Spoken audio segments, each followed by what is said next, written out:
Welcome to Assembly AV1.1. This assembly provides live monthly meetings with video broadcasts, as well as a chat room so all members can interact in real time.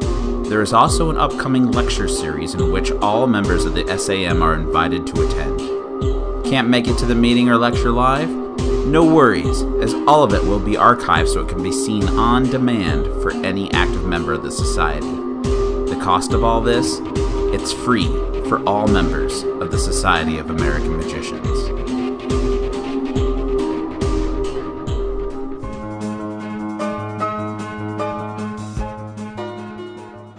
More than 100 years ago, in the back room of a New York magic shop, the oldest brotherhood of magicians was first conjured. No one knew how important Martinka's magic shop would become as the founding location of the most prestigious magical organization in the world. The Society of American Magicians is the oldest magic organization in the world. We also say we're the most prestigious magic organization because our past presidents and deans read like a who's who in magic history. Legendary magicians like Harry Houdini, Harry Keller, and Howard Thurston dedicated their lives and finances to the advancement of the society and the betterment of its members. Today, more than 45,000 individuals have held membership worldwide since its inception. Magic is, you're seeing an unreal thing happen right in front of you. It's like your dreams. If you want to fly, here a magician shows you that it's entirely possible right there in front of you. And that's a powerful tool. The Society of American Magicians fosters that art form. It helps a magician become better through the fellowship of the other magicians, but it also creates a community of magicians that supports the larger community. In the age of YouTube, Google, and Facebook, magic has really changed in the way magicians are teaching and helping each other. One of the great things about the SAM is the fact that they really foster a live mentorship and performance opportunities for both young magicians and older magicians alike. As someone who's grown up reaping the benefits from the Society of Young Magicians, I can really testify that I've been able to get invaluable performance opportunities, advice, and mentorship from older magicians.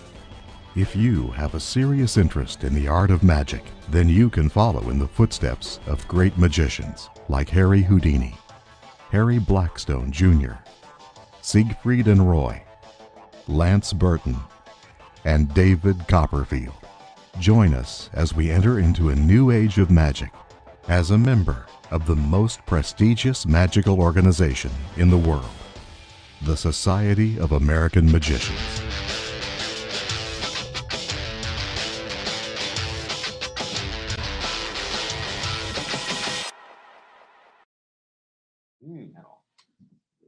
Oh, and we're live.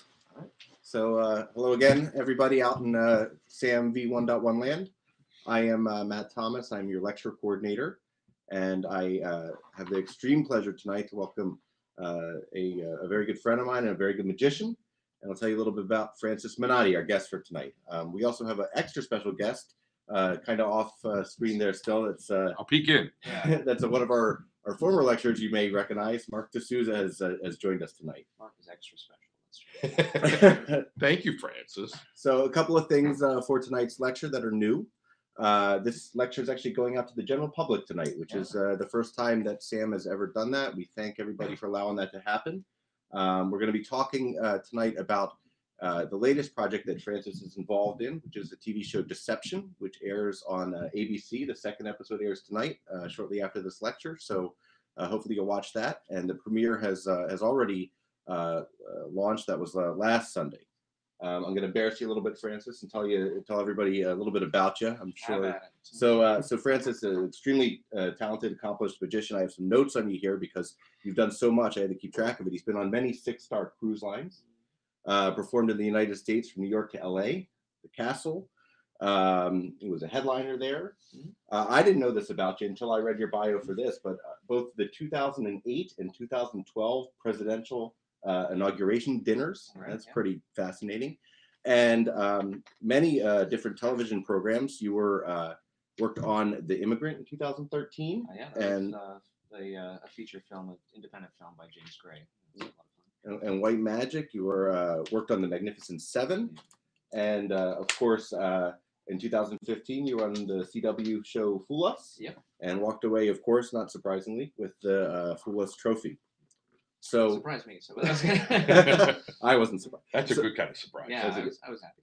So tonight we're here. We're going to talk about Deception. This is the new ABC show, and so let's start off with that. You know, tell us a little bit about the show and the premise and how that got started, how you got involved. Sure. Yeah. So the backstory on it is one of my business partners, David Kwong. He's one of the producers on the show, and I've worked with David on and off the last few years. He used to work for DreamWorks and started working on different film projects and TV things, and would bring me in once in a while, either for like, for example, The Immigrant, where I did the consulting on that, worked with Jeremy Renner to teach him some basic sleight of hand and all that. And then I've done a few consulting projects strictly for David and other magicians, helping them with their own shows. But this is a project that he had been pitching around with other producers and that sort in Hollywood and in New York. And he kept saying, oh, yeah, someday this thing might happen. And if it does, I'd like you to come on board and be the consultant for it. And then after a while, I said, okay, yeah, sure. Whenever it happens, I'm sure we'll do that. Next thing I know, we were working on a TV commercial for Chevrolet China, Chevy China, but we were shooting in LA.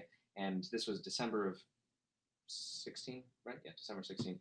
And while we're shooting it, we wrapped the commercial, and he said, I want to take you over to meet Chris Fedak, who is the creator of the show and the showrunner for it. So we sat down in Chris Fedak's office, and he said, well, so here's this show. This is, now, mind you, I'd already read the script. David had let me look at the script, and I thought, okay, this sounds interesting. I wasn't sure what to make of it. It sounded kind of Mission Impossible, a little corny, a little fun, but I wasn't sure what to make it for sure.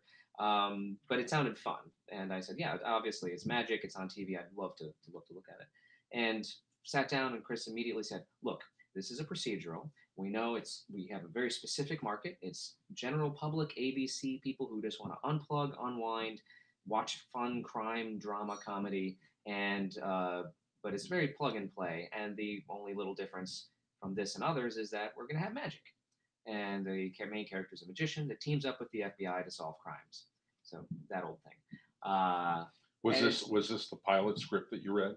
Yes. This was the one that aired last week. Yes, it was a pilot that aired last week, and it was vastly different from the first time I read it, because as we, right up to the rewrites. Exactly. Throughout the entire shooting of 1 year ago, March of 2017, we were shooting all month long, 6 weeks or so, and every day new color pages of the script. As you go through, if you're not familiar, when you have new changes in a script, they print them on different colored papers, so you can keep track of all the updates. I never knew that. That's kind of cool. So yeah, it's and it makes it easier, or sometimes harder, because you're like, wait a second, is this the pink script or the blue script? What's the most recent revision? And everyone's looking at different pages. But so Chris brought me in with David. We chatted about it, and I said, sure, sounds good. Sign me up. He basically told me up front, it's not going to be like super serious, but we'd like to have the magic look good. And so my involvement from the beginning was, I kind of went in with a hard edge and said, look, if I'm going to be involved in it, I want to make sure that that the magic is as realistic as possible without vis effects, CGI and all that. The only time we use vis effects is if we absolutely have to, usually because of time or because of weather. There were two situations, and we'll talk about that later, where it was just way too cold to be shooting this one scene, sleight of hand wise, and we're shooting it over and over and over, and finally said, all right, let's just shoot one plate with this and cheat it. We know the actor can do it, but we move on, because the first and foremost focus of it is the story. And as much as magic's the most important to me, it's like I've got to. So, for instance, I have a question about that. Yeah. So, like, in terms of the magic that that is presented in each episode, how is that played in? Do they give you a script and then you look for effects that fit the script, or are you there during the writing process as well and say, hey, we can do this, take it this direction, or do they basically say, here, figure this out and give me something magical here? It's a little of both. It's actually a lot of both. So for the pilot, the pilot was again a year ago, and we got the script, and the magic was already in it by and large. Like I didn't have very much influence on exactly what was going in trick wise. David had a little more because he was with he's throughout the entire show he's a producer and B working with the writers room and the creator out in LA. And for the 13 episodes, well, the 12 episodes, once we got picked up, I was working on the ground in New York with the actors and with the directors because each episode is directed by a different director as well. So we have of the 13 episodes, we have 11 directors. Wow. Yeah. Like it's a very different look to every episode. It becomes it's a challenge, but it's a great challenge, and all the directors were great to work with, and took their own. Obviously added their own direction, but kept the storyline throughout, and the characterization as it developed. But yeah, so basically we ended up with the script. The magic tricks were already in it, but I'll delve into that opening scene in the pilot, the cold open. They really wanted to have a cold open, and I helped David and helped the writers, Chris Fedak, write the ideas for it. I gave different ideas. My main thing was when I read the script, they really wanted to have the princess card trick, the classic princess card trick, and I was being a stubborn magician, magic lover, saying, okay, this has been really done a lot by a lot of magicians. It's a great trick. And a lot of stuff online. A lot, yeah. Yeah. I mean, there are websites Constantly where you can online. click here and, hey, there's your card gone, that sort of thing. So I really wasn't keen on that being our interactive trick. But, first off, that's my job is to make whatever they hand me or throw at me work. And we did that. But they, the reason I found was our head of ABC really loved the trick. And not just the head of ABC, a lot of the other executives. But he said, I have no idea how this trick works. It's a great trick. We really want to make sure that's in the pilot. So we said, we can do that. It'll be there. So I then said, that's fine, but I still, stubborn me with the creative, the creative bug is going, yeah, but can we change it? Can we fix it? Can we tweak it? And I said, I know there's a way of doing this with the blank card. There's I knew what it was. I couldn't remember. So I called Denny and Lee. And he said, yeah, it's Larry Jennings, Gordon Bean. That version of it would be great for you. I said, perfect. Now we can do the princess card trick, meet our requirements, but still add a little bit of a twist that hasn't been seen as much. And that is he takes the card and turns it over and it's blank. So it visually disappears. And then I took it one extra step that I was really happy about. Like, I didn't want to just end it there. I said, let's take the 5 cards that they could have selected and have all of them come back in the next couple of minutes, but not call attention to him. So the next thing he says, sometimes we think we should go to the doctor, go to the damn doctor. He pulls a card off the shoulder. That's one of the 5 cards they could have selected. And then there's another one, he changes it to the other card. So we hit all 5 of those cards, and it was just a crapshoot. Wasn't sure. The way it changed. Exactly, yeah. And we'll talk about all the sleight of hand that Jack was pulling off in the pilot, and then as we go along, it got really fun to work with. It was really fun to work with him the whole time.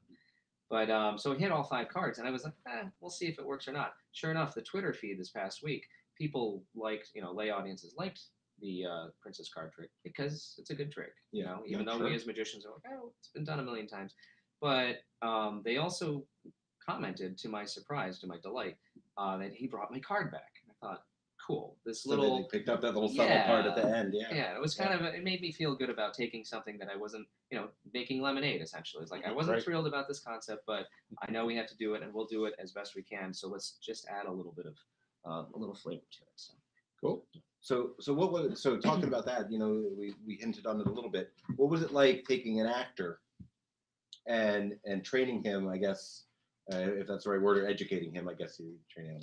So educating him on how to do these things and how much time did you get with him? How much time, I imagine the truncated production period, and it's probably hard to get some of these sleights down. I mean, these guys that are watching know that some of the sleights that we do take years and years and years to master.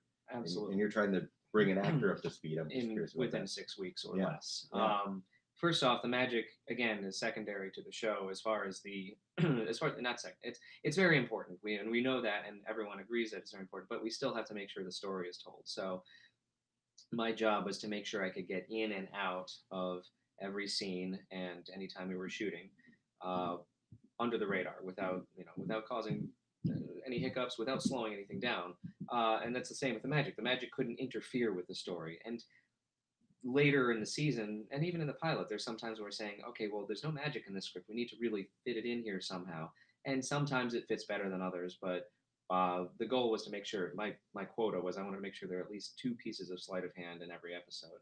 And sometimes there's sleight of hand and then there's the overall deception, right? But that said, working with Jack Cutmore Scott, Harvard grad actor, classically trained actor, had no magic experience or very, very little. A roommate in college was a magician, but that was about it. So he was a guinea pig to a lot of magic, but didn't know any or see any. By the end, by halfway through the pilot shooting, he was learning to and able to do like a Sybil style cut, 5 faces of Sybil kind of thing, like his own little version of it, or that he learned. I taught him a couple of other flourishy cuts, nothing too crazy, and he was also able to, by the time we shot the scene, able to pop a card out and catch it. I think the magic that he did in the pilot it was more than credible. Yeah, it was strong. He handled it all well and looked like he'd been doing it. Which goes back to the second thing that I wanted to say with when I first met with Chris and David Kwong, and that was anytime I consult with something, which I don't have as much as experience as many of the others out there. Although after this show, 60 to 72 hours. Trial by fire. Yeah. I did 6 months nonstop of shooting this show, and I was there for every day. So yeah, I feel like I went to film school. Sure. But that said, and he went to magic school. Right, he did. That said, by the end of it, Jack was very good. Oh, that's what I was going to say. My goal was also to make it so that I didn't have to do any hand doubles, if at all possible. I would only go in. I wanted to make sure that the actor, since this is going to be a series, not just a once and done like a film feature, where the actor's there for a few weeks or a few months or whatever, and then they go on about their business. No, I wanted to make sure that Jack was able to do the stuff and learn the stuff, so that as we shot the season later on, he's doing all of the technical sleight of hand. Now, do we see any of your hands in the show? In the pilot, this is a funny story. So this is the first of the funny things that happen in the pilot. I'm going to give a spoiler now because the first episode is aired. So if you haven't seen this the premiere, plug your ears or don't. Okay. We're just going. Yeah, exactly. But so there's a twin brother involved. So Cameron Black is a twin brother. Jonathan, again, it aired last week. I'm not worried about the spoiler there. So, but the reason I'm saying this is he is in Jonathan Black is in prison, and there are several scenes, not just in the pilot, but throughout the season, where you have Jonathan and Cameron across from each other talking, and so he's acting both characters. Sure. So doing a stand-in, and then Jack, and then they change costumes into the stand-in, and it's a split screen. To that end, there were a couple times in the pilot where the camera's being shot over Jonathan's shoulder, or at him, and Cameron is there as well. So he said, we said, what can he do in prison? What kind of sleight of hand? He doesn't have anything yet. He doesn't have coins or cards yet. He's just landed there. So we said, all right, cigarettes. And that was the first battle because, ABC, understandably, we don't want to use cigarettes. And so we kind of manipulated and hard-pitched saying, well, but he's in prison. He's a bad guy, so cigarettes and bad guy. Cigarettes equal bad. Yeah. See, now we can get away with it, right? Sure. And they said, oh, yeah, sure, I guess. However, we pulled it off. We got away with, we were happy to be able to use cigarettes. So he's doing a cigarette twirl, like a roll, rolling a coin, but with a cigarette. And our director, David Nutter, who I'll talk about in a minute, fantastic director, and he's one of the many reasons we got picked up for a full season. But he said, I'm taking a cigarette and I'm going just flicking through, fidgeting, because as magicians and sleight of hand artists, if you've done it for a while, it's not hard to do. You know how to do it, right? Your fingers are trained. Well, plus I think we tend to be fidgety people. Right. Yeah. Right. That's very true. So he's fidgeting. Jonathan's fidgeting. And at one point, David Nutter, the director, comes to me and says, "Can you slow it down and make it a little more choppy? Just don't do it as well And his reasoning was because he then had to turn the room around and then show Jack, the actor playing Jonathan, doing some fidgety stuff. And Jack had only been doing sleight of hand for 3 weeks or 2 weeks at that point. Okay. So he said it was all about. He's like, don't do it so well. Exactly, basically, yeah. And I feel bad. I feel bad for Jack, but not really, because he's so good at sleight of hand now. After the year, he's practicing, learning push-off seconds and bottom deals and all that, and just really doing some incredible sleight of hand after the year he's been practicing. But at that time, the focus was he needed to work on the character and the lines and all this stuff. Having only had the script for a few weeks, there's a lot that goes into a pilot that's just insane. There's no time, and so he said, slow it down, make it choppy. Don't do it as well. Now, if we shot that same scene now, I could do whatever and it would be fine, because he could probably do it better than me at this point. Well, you wouldn't need to do. Right. Well, I saw You were him just like him he do was on Good Morning America. Yeah, we shot Good Morning America. And he did a bit on Good Morning America that was pretty nice there. Yeah, we had him do the karate coin, and it was funny because it was just a quick aside on that. He was going to do the karate coin, practicing back off camera, and he was going to. At first, we said, "Well, do we flip it and right at the camera, because that'd be really cool?" And we practiced it, and he could do it. And like every one out of every 8 to 10 times, he'd go, and the coin would go. And we're like, "Do we risk this?" And the part of me, most of me, is saying, "Hell yeah, we risk this. Go for it." And if it goes past the camera, we just pretend. The camera's not going to see it. It's gone. But we said, you know what? Just for this, let's do it. He flips the coin and goes boom, and then turns it towards the camera. So for Good Morning America, we had that, because they also said he wasn't going to have time to do any magic. But we said, let's just have this in your pocket just in case we're ready to go. Yeah, sure enough, hey, can you do some magic? Yes, I can. So, and that's about as quick as it gets. Yeah. Good choice. It's very, very fast. Good choice. Cool. So, in terms of the future of the show, we were talking a little bit about that before we got on air here and that kind of stuff, and going forward, where do you think the challenges lie in meshing the story with magic as it continues beyond season 1 into season 2, 3, 4, 5, hopefully for many seasons? Yeah, my well-being would like that very much. Yeah, sure. It's nice to. First time in 18 years I had a steady job, which is kind of weird. But no, it was a fun one and most challenging one I've ever had. Well, the way to answer that would be to say the challenges of doing the pilot are different from the challenges of doing a season. Mm-hmm. And this is all new information to me, having just done it for the first time. Because I'm not, as many of you out there probably are not in film industry, and if you don't. Put it this way, I will never look at a TV show, good or bad, the same way. I have so much respect for the worst TV show you'll ever see.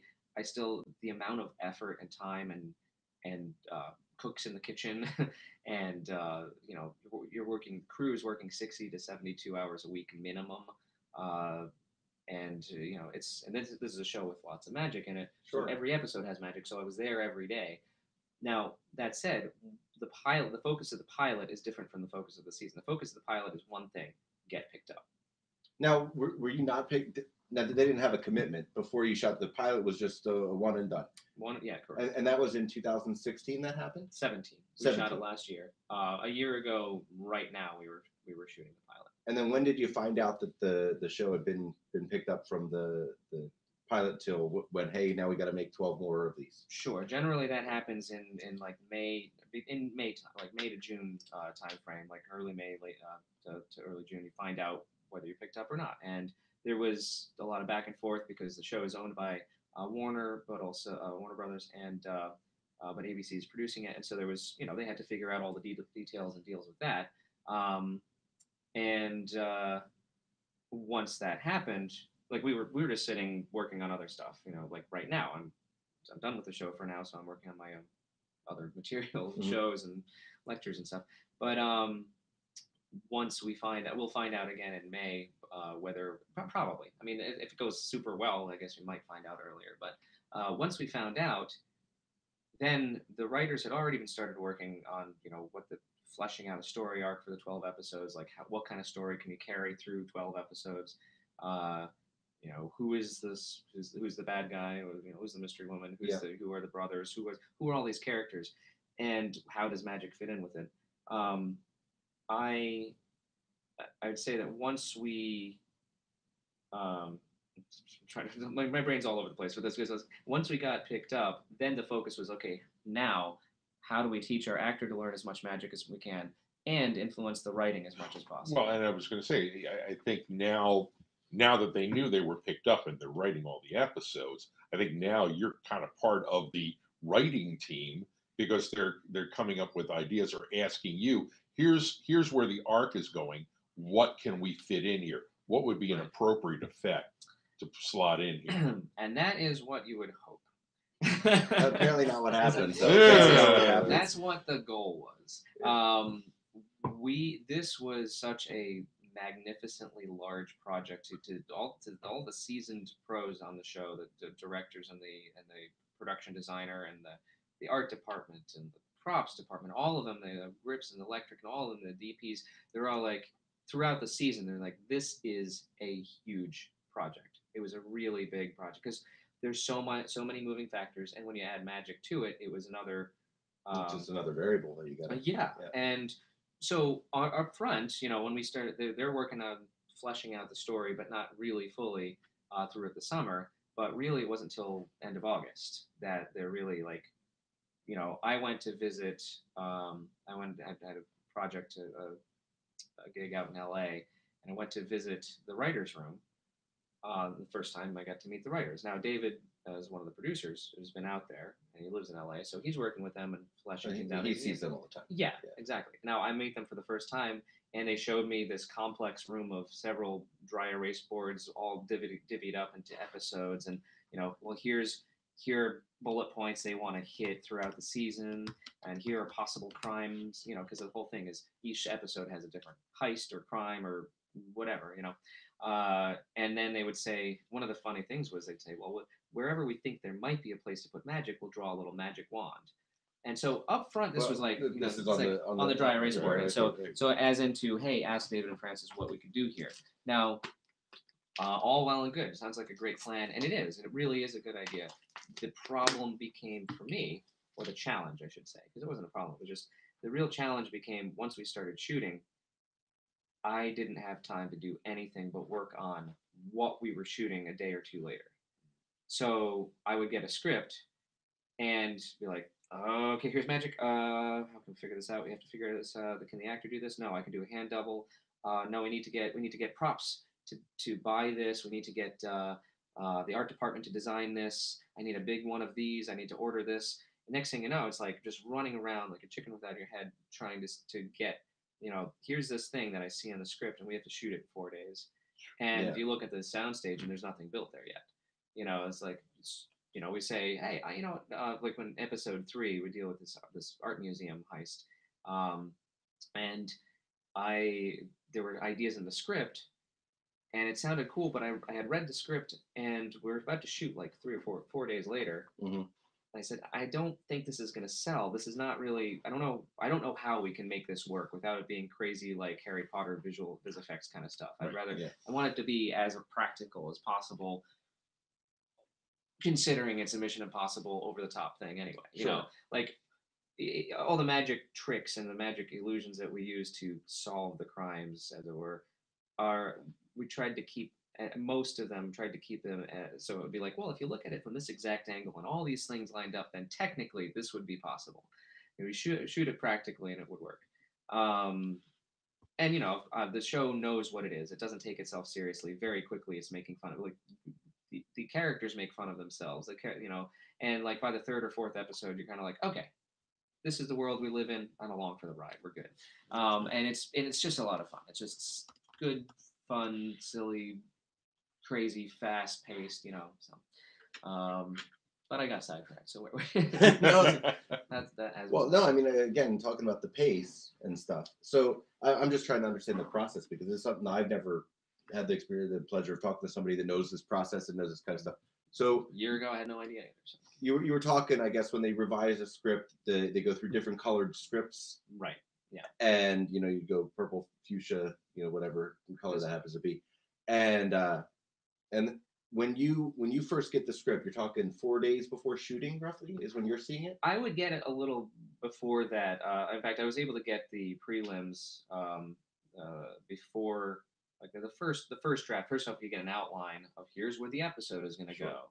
Here's what, and the outline might be 8 to 10 pages or something like that. So in that outline, you're kind of having an idea already of the effects that you're gonna. Well, sort of. A lot of times we read the outline and say, I don't know where to put magic in this, because sometimes the outlines in the scripts would have magic already. It'd be the little magic wand on the whiteboard. Put magic here. But that didn't always happen because the writers are constantly working to make this, it's a big machine to move forward and carry the story arc throughout. Sometimes it just is not convenient to have a magic trick, and to figure out how to use some trick as a metaphor in this episode. Sure. And that would be where I would get the script and say, okay, where are moments that would make sense? Well, this we can't deal with because there's a romantic involvement or something or other that's going to distract from the story here. And so sometimes it would be, oh, well, they're in the FBI bullpen talking about this thing, and Cameron will say blah, blah, blah, blah, blah. Yeah. And the FBI people will look at him like he's crazy and say, well, it's like this. And he'll use a magic trick as a metaphor for the idea he's getting across. Now, the situation there comes in when, and we'd like to talk about this at some point, so if not now, terminology in the show. Oh well, no, that's a good. No, I mean that's a great lead in. So I have a couple questions on that. Sure, yeah. Right. So in the show, at least in the pilot, except for making the jet disappear and the method there, not a lot of the methods were revealed. Right. They were just effects. So we're trying to preserve that as much as we can throughout the show, like not for our ethics guy right here. Yes. Yeah. Well, not anymore. But I mean, yeah. I have been. But Francis did call me to discuss a couple of things that were being planned for the show, and he said, "Do you think that there's an ethics issue at all?" And there was nothing he presented that I thought was an ethical issue. There's one. We push the envelope a little in episode 6 on something that I'm like. But it's not. I try to they write something in, and I say, how can we manipulate this in such a way so that you're not really giving something away? And like in tonight's episode, there's something where he gives something away, but it's like you'll see it, and you're like, that's an obvious thing that a layperson's going to figure out how to do anyway. It's not even, and it's really just the moment he's showing how this pseudo trick works. It's not even really a trick. For the purpose of showing the FBI agents, it's all about angles. This is like straight on, this looks good to you. Sure. You look it over on this side, you see how this works. And then Amari, our agent Mike, becomes a very comic character with that whole, oh man, you're ruining the magic. You're revealing. And that's there's a so that character continues in that way through the series. Yeah, there are a lot of those little things that he doesn't want to know. I thought that was nice comic relief. Well, I think that says a lot about magic. I think it says a lot for magic by saying we don't want to know. We really don't want to know. Yeah. That's the guy who's the everyman who doesn't want to know. Right? I think that's a great. You think you want to know, and then you see it, and you're like, oh. Is that all there is? Occam's razor isn't that pretty. So, sure. Bloody razor. That said, so terminology. The reason I bring up terminology is there were a couple things in the script, and throughout the season, I developed and David developed more not credibility, but like a little more control over certain things. We would read the script, and it would say some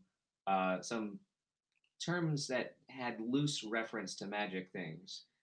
The one in the pilot that just scraped the inside of my eyeballs and ears, and Chris Vidak knew it, and we always talked and he didn't joke it. It was like, yeah, but I like it. It sounds cool. I'm like, oh, it doesn't, Chris.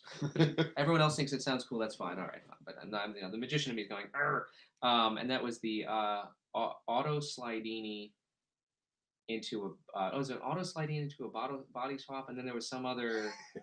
Oh no, it's a classic misdirection to a body swap. Okay, whatever. That wasn't as offensive to me. And then we said auto slidini into something. Peppers Ghost. Peppers Ghost. And I'm like, David and I read the script, and we're going, no, we got to change this. We got to have them change this somehow. Please, dear God, we got to change this somehow. And I gave him like 5 different ideas, and it's referencing this moment that happens later where we take the bad guy and and swap them out with Cameron Black in Oh, yeah, disguise, right. with the With the door. the panel Yeah, switch. it's based on the door illusion or door the door test, but I'll talk about that in a little bit. But anyway, so I said, well, because of the way I made this wheelchair with like this kind of collapsible frame kind of thing out of chicken wire, it's kind of more like Decolta. So what if we say it's like a Decolta, a modified Decolta into an Azra frame or something that's like kind of closer? And Chris said, that's nice. No, No. we're gonna keep this. We're gonna keep it this. And I'm like, okay, that's fine. Just sign my paycheck. So I was just gonna it's say, like, he's the guy that signs the checks. He Yeah. gets to make the rules. No, I joke about all. It's the thing is, at the time it was very frustrating, and there were days that I visited my buddy John in New York, and I was like, I can't do this. This is so frustrating. I want to change this, and then we wrapped, and I said, okay, we're done now. Moving on to the next thing. But then later on throughout the season, there would be times when we'd have a phrase, and I'd say, can we change it to this? And sometimes we got it. Yeah.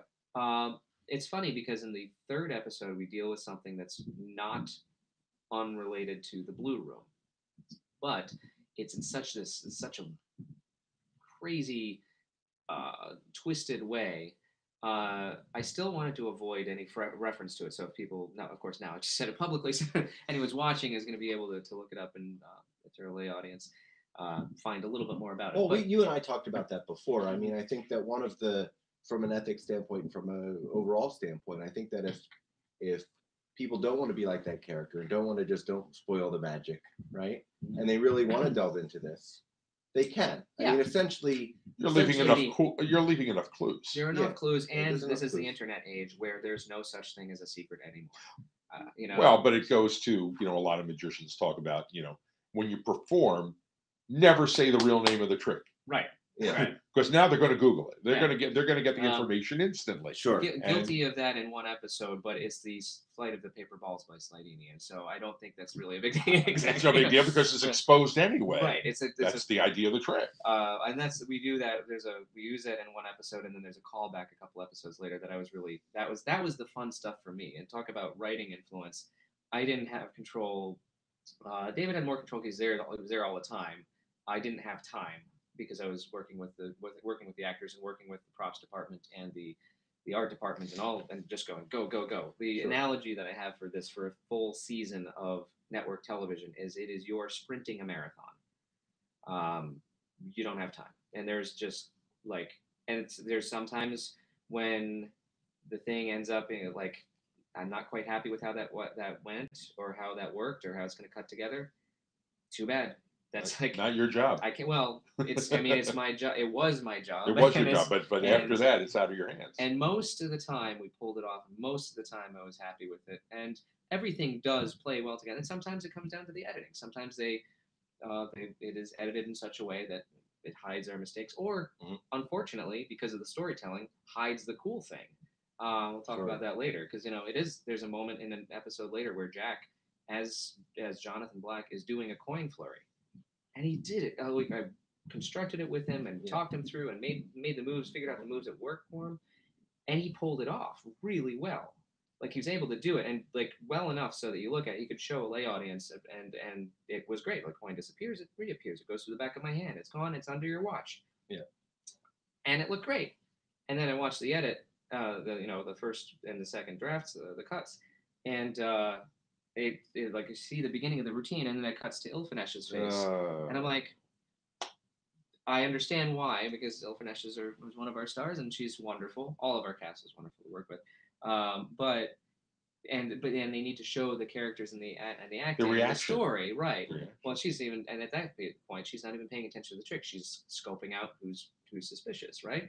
So you have to tell the story, but I'm still watching and I'm like, but he did it so well. Yeah. Why? Yeah, but sometimes you've got to sacrifice the magic for the furtherance of the story. And that happens a lot. Job and you one. get to a point, well, up front it was kind of frustrating, but then early, by the second, third episode we shot, I didn't have time to care. And that's the big thing. It's just the biggest asset that we had was time, and it's the biggest. It goes very quickly. So You So- mentioned. Oh, I'm sorry. Go, please, Mark. Go ahead. You mentioned the art department, and that's one thing I've got to comment on. That his lair was just so cool. It was cool. Are we going to get to see more stuff in there? Yes, I mean, there is- that gets fleshed out quite a bit. The Archive of Illusion is every magician's like dream cave, magic cave, man cave kind of thing. It's absurdly elaborate. It's like it's kind of like you imagine it's a museum and a collection, but it's like also the clubhouse where they all hang out. Right. So it's unbelievable in the sense it's literally unbelievable, and that no one's private club is quite like this is everything you could possibly want, including little secret things you find out later throughout the season that even the characters don't know about yet. And but so what we did with the Archive of Illusion, the designer, the artistic director for the pilot, created this beautiful, or found this beautiful space on location in Brooklyn. It was a loft, this an event space, and I'll never forget. We shot there the last couple of nights, the last 2 days of the episode, and it was an overnight shoot for the last night of the episode. So I got in there, David and I, because David was there for the whole pilot with me. For the pilot, it was one thing because I had him to work with, and I had a lot of people to help me on a lot of projects.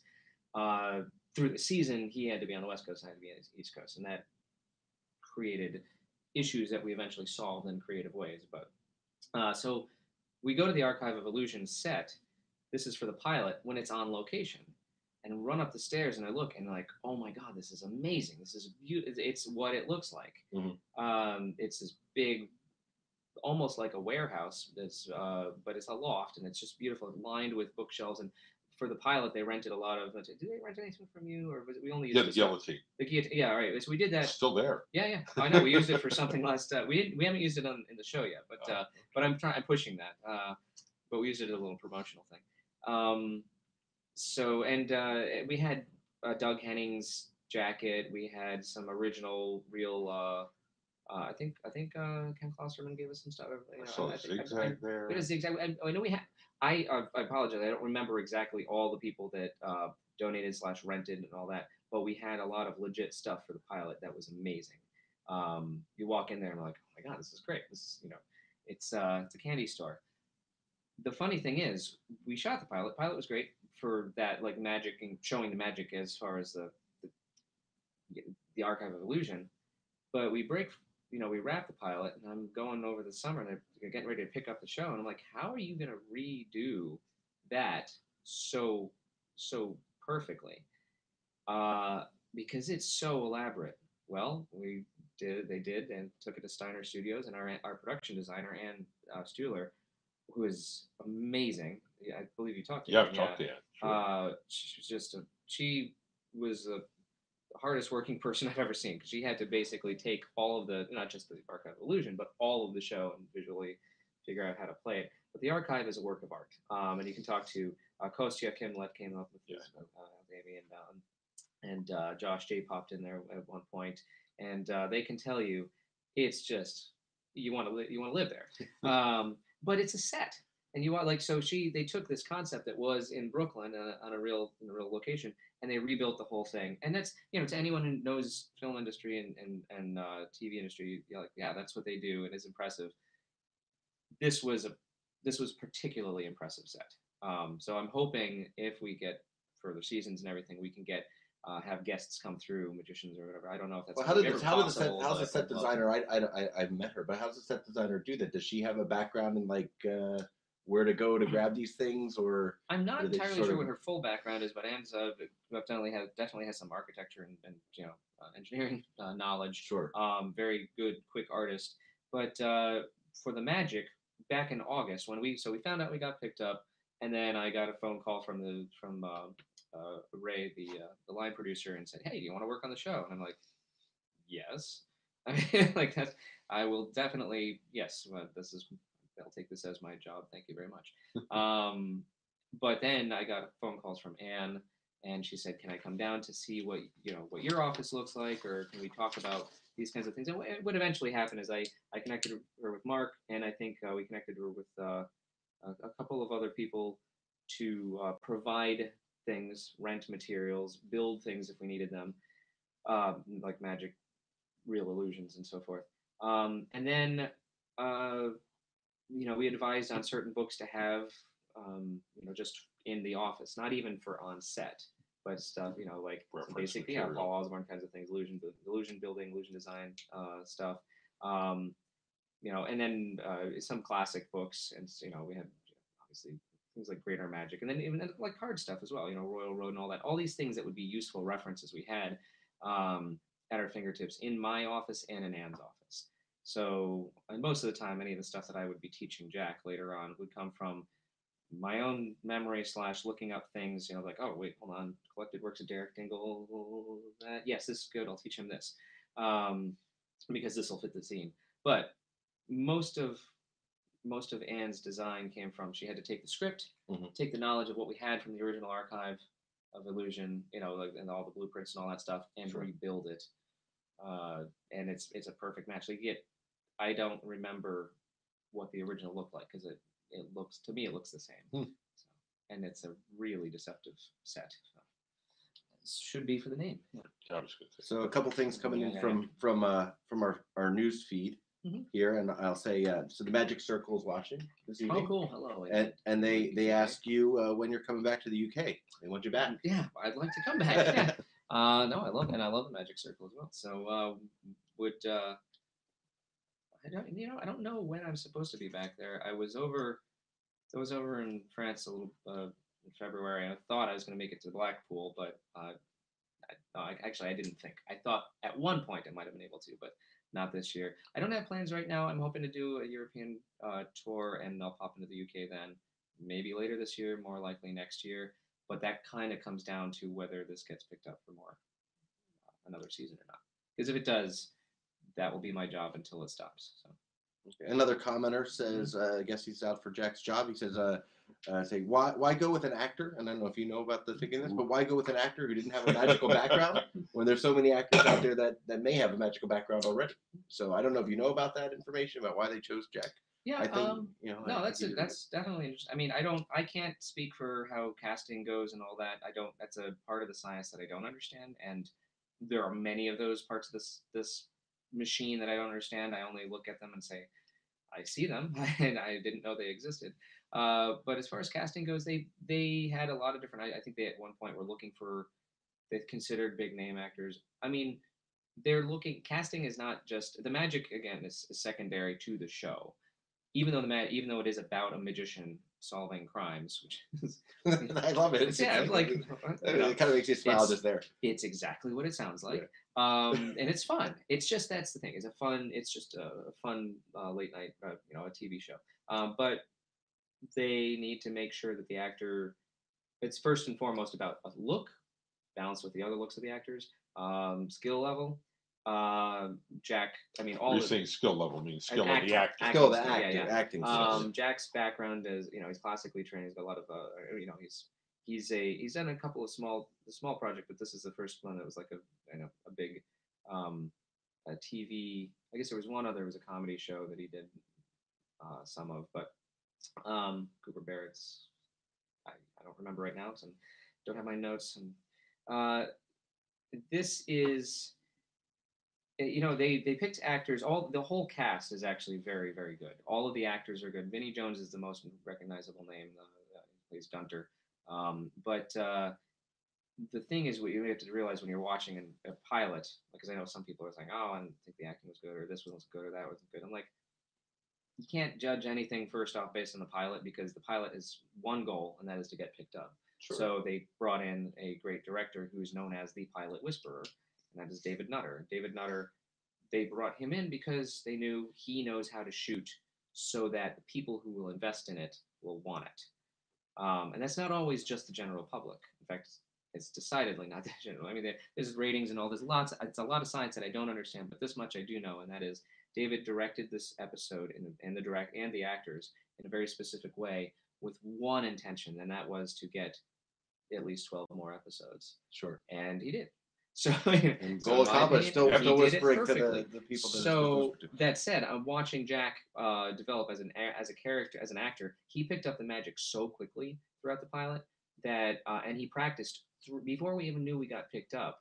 He would call me from a magic shop and say, "What should I get here? What should I want to get?" And he's hooked. He got magic. Yeah, Yeah. for real. He would Right. go and visited Tannins and Phantasma and all those, and but also like around the country wherever you go. Sure. And next thing you know, he's practicing different things, and he did that throughout the season, so that by the second or third episode, he's getting his chops are getting better. His understanding, his comprehension of magic subtlety and misdirection is getting better. So why they picked him, I don't know all the reasons. All I can say is I'm glad that they picked him because he's been, of all the actors I've ever worked with, either in theater or TV projects or film, he's been the easiest to work with from the perspective of, well, in my opinion, from all perspectives, he's great to work with, but from teaching and learning magic. And I do think, that's the pilot, and you'll see as his character grows, all the characters grow. His goal is in his actor's mindset, and it matches with the show. His goal is to make magicians and magic look cool and likable. So there's a little arrogance and cockiness that we all have as magicians. But you'll see. I think you'll find that he mellows out. The character really develops, and it's really fun because it's about him trying to find what happened with the scandal. I think in general, and putting aside the magicians who are actors, there are a handful out there. Yeah. But I mean, of course, we all know the Robert Houdin quote, about an actor portraying the role of a great magician. I think that most guys who have done consulting in theater or in film or TV generally acknowledge that it's much easier to train an actor to do magic than it is to train a magician to act. It absolutely is. I learned that like the first project I ever worked on, really small, like as a college student, teaching the college kid actor how to do magic. I was alarmed how quickly, like I showed him a couple of things, and then 5 minutes later, I'm teaching him single back palm, single productions, and got him within an hour halfway to being able to do a sloppy split fan production. And I'm like, this is really It's like depressing. But okay, these can you things, not get it so quick because you're like making me just- feel a little bad now. Yeah. But it was because of the method that an actor, I think, but I'm putting this out there, but I think it's the method that an actor learns things.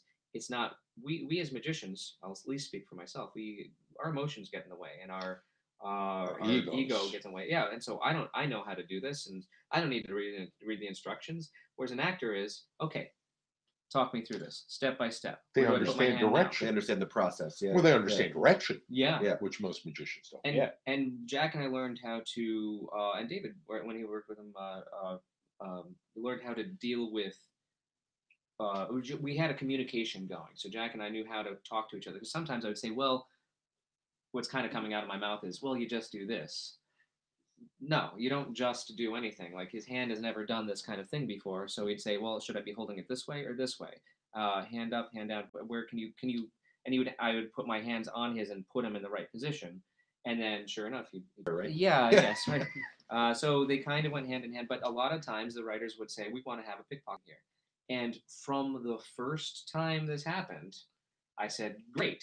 I've got just the guy I'd love to fly in. Yeah. Can we please bring Apollo. exactly? Apollo, I said I'd like to bring Apollo Robinson, and because first off, he's a fantastic sleight of hand artist as well, and our actors could learn some things that I can't or would teach differently, and a different perspective is helpful.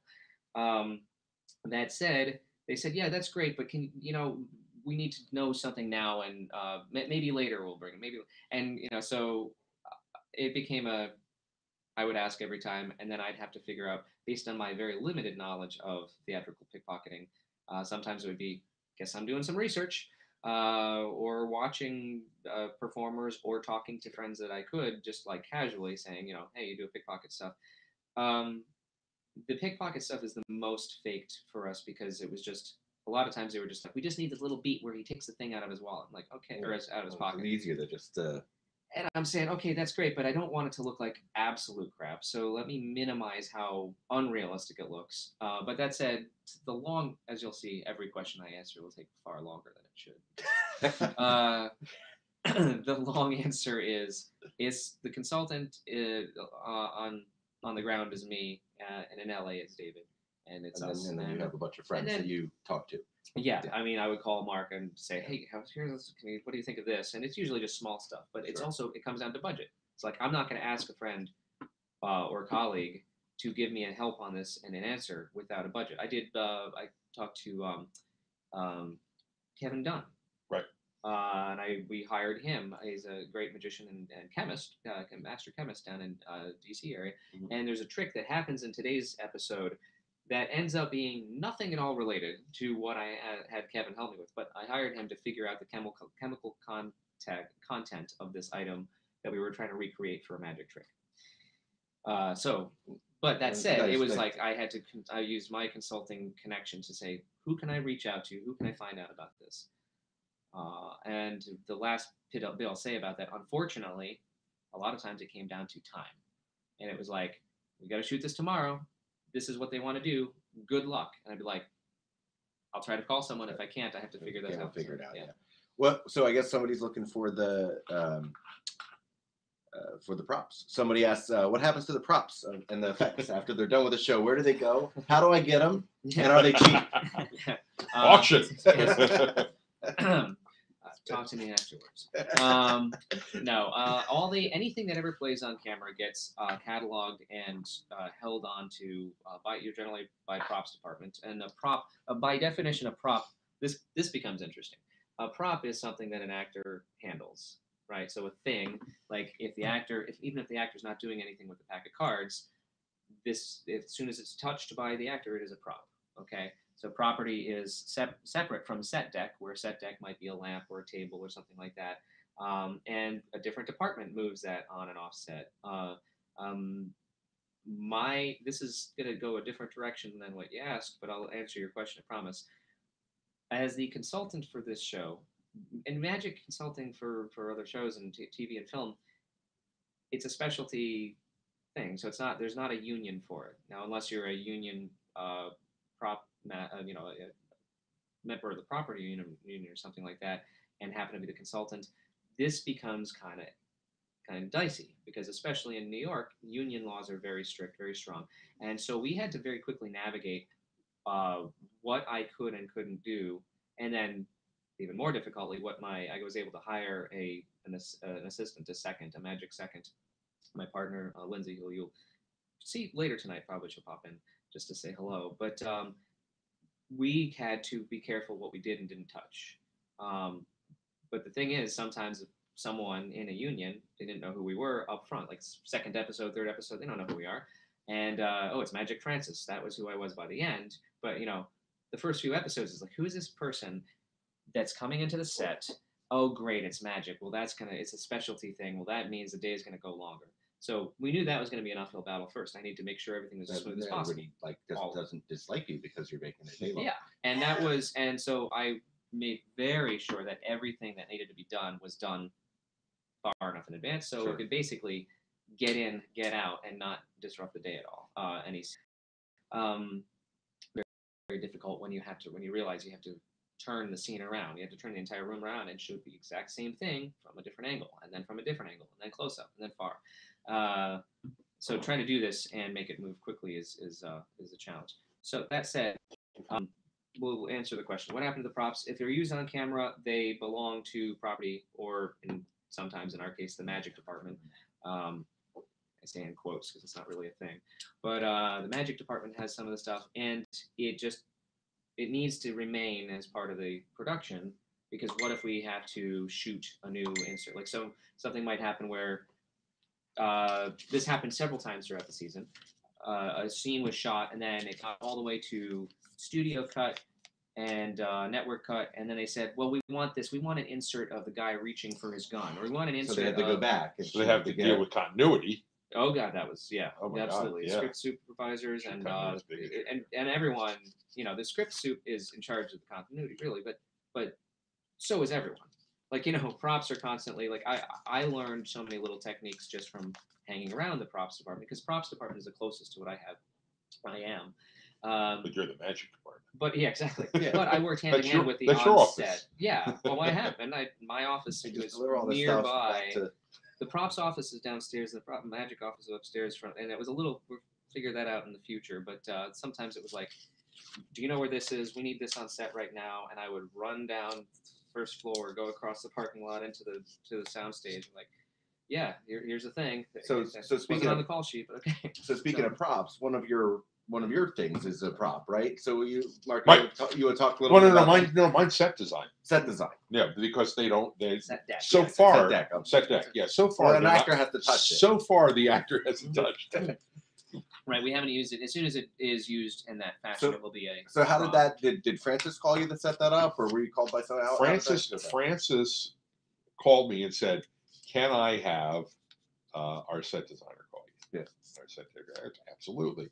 So The production designer, Anne.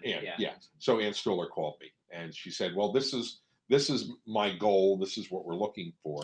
I said, "Well, I think the easiest thing for us to do," and she knew she wanted the guillotine. Francis has told her about the guillotine. Of course, Francis is a part of my guillotine. Yeah, it's a fun one. You know, it's a good one. It's a Delbit.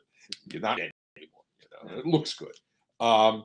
And Ann said, "Well, what do you have?" I said, "Okay, let's do this. Let's do a Skype call, and I'll show you my stuff."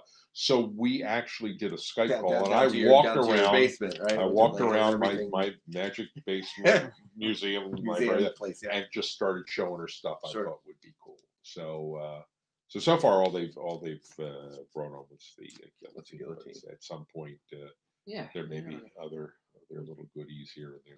That said, if it plays, that doesn't mean that it's going to belong to the production. Obviously, it's Oh it's a no! kind of- This is on loan because that, Sorry, the guillotine has a very important place in my basement because that is the clothes hanger that I hang the Doug Henning jumpsuit and the Harry Blackstone tux, and there are several costumes that normally hang on that, and they're laying on a chair right now. Oh, Not nearly as that's nice. See, as the That's problematic, sacrifices yeah, for so- deception. Exactly. absolutely. Make sure that It's people- wrinkled clothing. We'll send our wardrobe. Thank you, department appreciate it. down. Oh no, you're not saying you don't get to take those. They're staying right where they are. Yeah. So they, I think that answered the question about the props.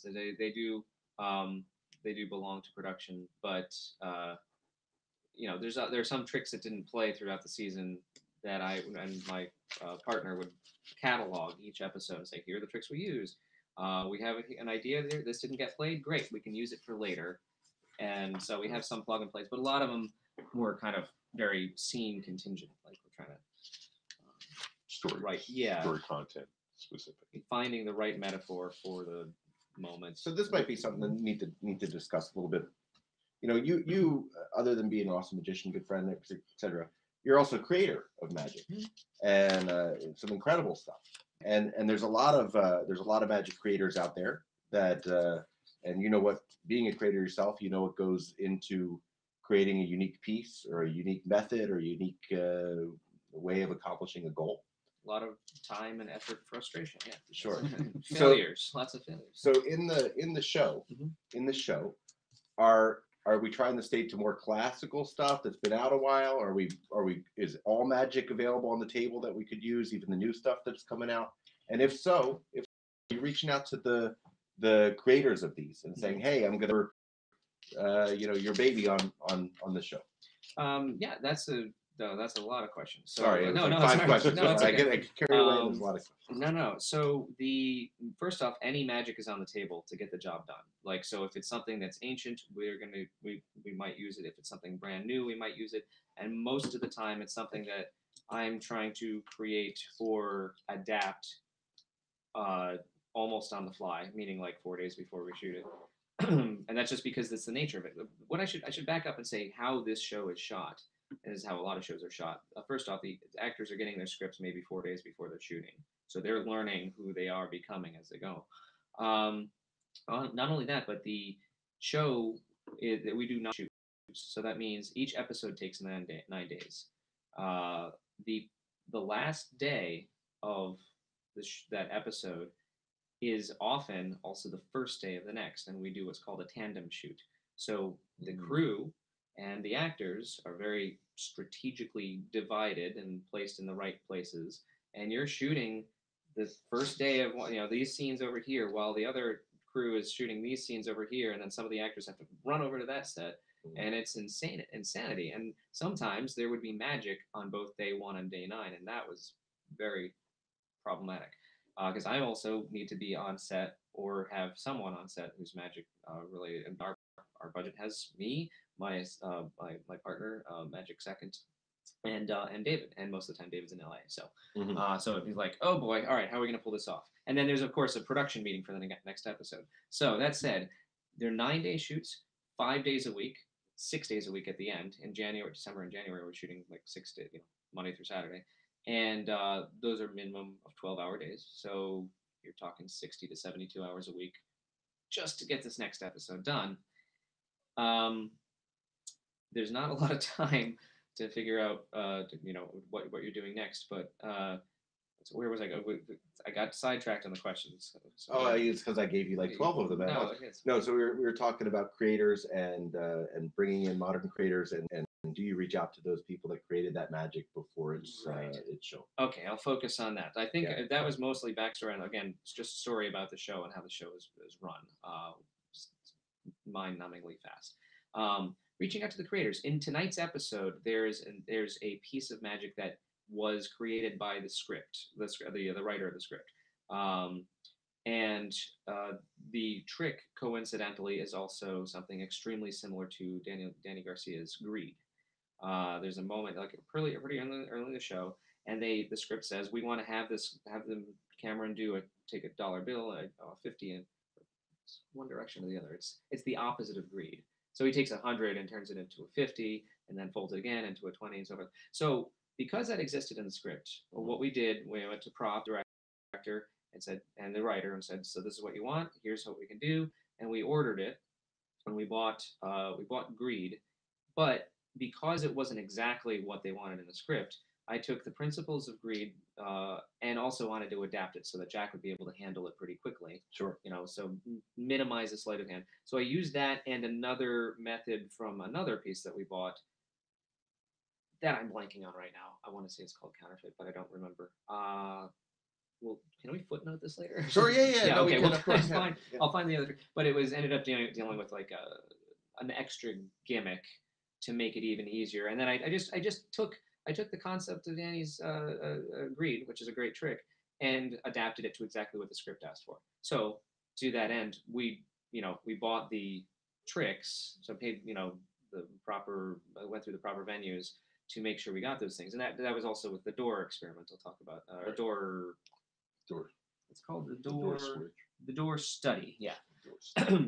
But anyway, yeah. So we to that end, in tonight's episode, that's sleight of hand. So we bought the things that we needed to, but we're never doing the trick exactly.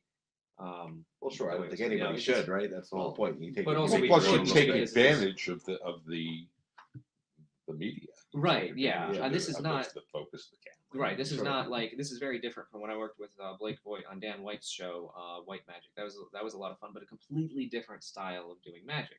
Here, we're trying to not do camera tricks per se, meaning we're not using vis effects, but we're using, as you said, taking advantage of the angle, especially when you realize that every scene, a minute or two is going to take an hour or two because you're shooting this way, and then the entire room picks up, turns the entire room around, faces the camera this way, and then we're going to do an overhead shot. And you may have to do 3 different methods of the same thing, or what we most often did, that's where I would think often, but sometimes you don't have time to think of that. What we would do is shoot this way, and the master shot is him doing the trick. And then when it's over the shoulder, he's pretending to do the trick. Or suppose doing there's a torn and restored card at some point. It's so on the fly. It's supposed to be him just, oh, here's a pack of cards. Let me show you this. And does this thing. And so if you shoot it from the front, you see the effect. It's torn up and then restored. Well, we want to show that moment of restoration straight on anyway. Sure. So that's the only way I'm really concerned about the method working. So if we're showing from the other side, he's just not going to do the trick. He's just going to actually tear the card, because in this reality, the reality is, of course, you're not going to be able to watch the person do this trick from behind. But from the lay audience perspective, when you see a magic trick, you remember it. First off, you remember tricks incorrectly anyway. My favorite example of this is, when a lay person comes up to you and says, "Hey, you remember that trick you did where you put 3 coins in my hand? I closed my hand. When I opened my hand, the coins were gone." No, I don't really remember that. But Sounds like how about if I do this instead? Well, what they probably remember is the 3 coins across, where you remove 1 coin and close your hand. But first off, memory. I mean, we use that to our advantage all the time. Creating false memories intentionally and using those false memories to our advantage is a great thing. So I'm not too worried about an audience saying, "Oh, I want to see this trick where you tear up the card, but I want to watch it from behind." Okay, I don't foresee that being a problem for magicians. No, I don't think that'll ever be an issue. But we were on the subject of angles and so still talking about back to credit. And there's a moment in the script that was a headache for David and me from the beginning. And I only mean that in the sense that we saw this thing, it was written in the script. Chris Fedak had written it, and he said, "I really like this thing, and I want to use it. This classic, this trick that I saw Darren Brown do." And we're like, problematic. You saw someone do this. You can't do a thing that someone else. We're not going to do that. I'm not going to take a person's thing and just, here it is. This is mine now. But it stayed in the script, and we were trying to figure out workarounds and figure out all this. And we did a backstory, research on it, and found that was based on a thing called the Door Study by Daniel Simon and Daniel Devlin, I think. Devlin. The Simon. It's called the Door Study, though. You can find the original on YouTube. So we did all the research on it, and then I said, and David said, "Are we good?" I said, "No, it's still not good, because this is still, they want to shoot this, and I feel real uncomfortable about this, because my job as the consultant is to make sure that we make all the magic as strong as possible, but also maintain, be it superhero world magic, not super, but you know what I mean, little, Mission Impossible." Is they show Cameron Black is the star, and he's the superstar magician that the world knows, but we're making it very clear that he's not a one-man show. Right. Mm-hmm. We've got a team, and that is a huge thing to me. That's really important to show the lay audience, and also to remind us as magicians, is that Cameron Black, he's this guy on the interest, and David and he had known each other for a while. So the backstory again is I'm associated with David and have been for years. Helped him with a few things and worked with him on a couple of projects, small stuff and bigger stuff. But David's worked in with LA, and I can't speak for David's story on all that, but he was working as the puzzle designer, because he's really a puzzle creator, like puzzles and Scrabble and all that stuff. So he was working on a show. He was working on the puzzles for Blind Spot, another. Is that also ABC? I should know that. We're shooting right next door, but so Blind Spot's a show about where there's a lot of puzzle tattoos and that sort of thing. Martin Garrow is another name. He's I think creator, or at least works. I want to say creator of Blind Spot. I should know that part of my. There's a lot of information in his head right now, and none of it's coming out clearly. But anyway, Martin said, "Why don't you guys talk to Chris?" Because he was busy with Blind Spot. And sure enough, we got Greg Berlanti involved, and Chris Fedak. And Greg Berlanti is the big kahuna producer of The Flash and Arrow and some other the big Marvel superhero stuff, right? So he's the top, and then we got Chris Fedak as the creator, and Chris is the writer. Chris is known for Chuck and Legends of Tomorrow, I think it is, but IMDb Chris, you'll find him. So he. I don't remember what the question was answering, but the two of them have an interest in it. Chris had an interest in magic before, but it's really like as soon as he had they talked about fleshing out the story, like this is great, Did he ever talk to you about where the concept came from? Is it from him or is it from? I'm woefully ignorant of the exact details of that. I mean, I know David had been pitching ideas. He had mentioned stuff to me. I've known him for many years, but on and off, like, hey, I'm thinking of this idea. I'm pitching this idea with some people. And I think it was a collaboration really between David and Chris, and and it became Chris's baby as far as the first script goes, because Chris is a writer. So. Has he or has anybody brought up the fact that they're making the analogies to the old Magician series? Sure, Bill Bixby. Yeah. You know, so whatever influence that show or other magic, and whether it's films like The Prestige or The Illusionist or even Now You See Me's or any of that stuff. Well, that it's interesting you bring up the third example, the Now You See Me movies, because when I watched the premiere, that was kind of not to draw too close of a parallel, but that was kind of the vibe that I got. It was this fast moving, kind of exciting drama that had the magic tacked in and woven in so nicely. It kind of had that same magic that I found in the Now You See Me series. See, to me, it was the opposite of it. Where Oh, really? Okay. the Now You See Me focuses on a team of magicians. Sure. And the law enforcement seems almost secondary. Mm-hmm. Here, the law enforcement primary. Seemed to be the primary focus, with the magician helping them. Story-wise, that's absolutely correct. Yeah, I saw this the opposite. Yeah, I don't really see any of it as, I don't look at them comparatively, but that's just my own creative process in general. Is I don't. This goes back to the stuff that I create for myself. I'm a big fan and believer in magic history and magic knowledge, knowing what's come before, knowing what's out there, except at the first stage of creation. For me, if I have an idea, I lock myself into a room and I avoid all outside influence until I've come up with my first draft, my idea. And then I find, and I did that first funny enough, with the egg bag many years ago. And I had this idea and I was like, this and this. And then I said, Mark, how about this? And he said, that's Eric DeCamps. I was like, put the egg bag in the bag out of the egg, and that's, oh man.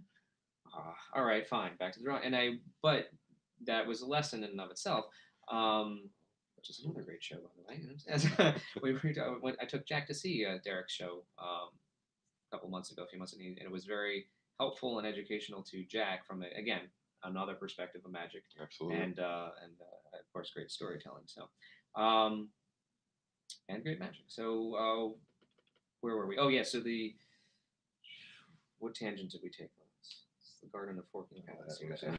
I got lost after the sixth one. Right. Yeah. Right, left, Where right. You were talking about the creation of stuff. Oh, great. Yeah. So for me, it's like if I have an idea, I want to first figure out a method or ways of doing this, and then before putting it out in the world, go, okay, well, let me look at my history. What did I get wrong? What don't I remember? Let me go back through the oldies. Let me go back through Tarbell and Greater Magic, and really like pick apart the stuff and go through the Osborne books and all that. And everything, and most of it's not sleight of hand research. It's more like historical things, going through the Rebecca. Well, but also methodology wise, if you establish what you want to create, the overall of it, and now, and you create a basic framework, now go back and search out every version of everything that was similar to it. Right. Now you can take bits and pieces from those and now clean up what and you that's what you absolutely had. Yeah. I do that with one step reverse, but I do the same, exactly that. And that's what works for me, at least. But I will figure out a full method, and then I'll find out what's there. And sometimes I'll say, oh, if I use a magnet here instead of this, right? Take piece A and put it onto part number 3. Yeah. Sure. So, that's. So speaking of the creative process, we're about an hour in, and for the SAM members that have tuned in, we always at the V1.1s we always have a little drawing every month. Sure.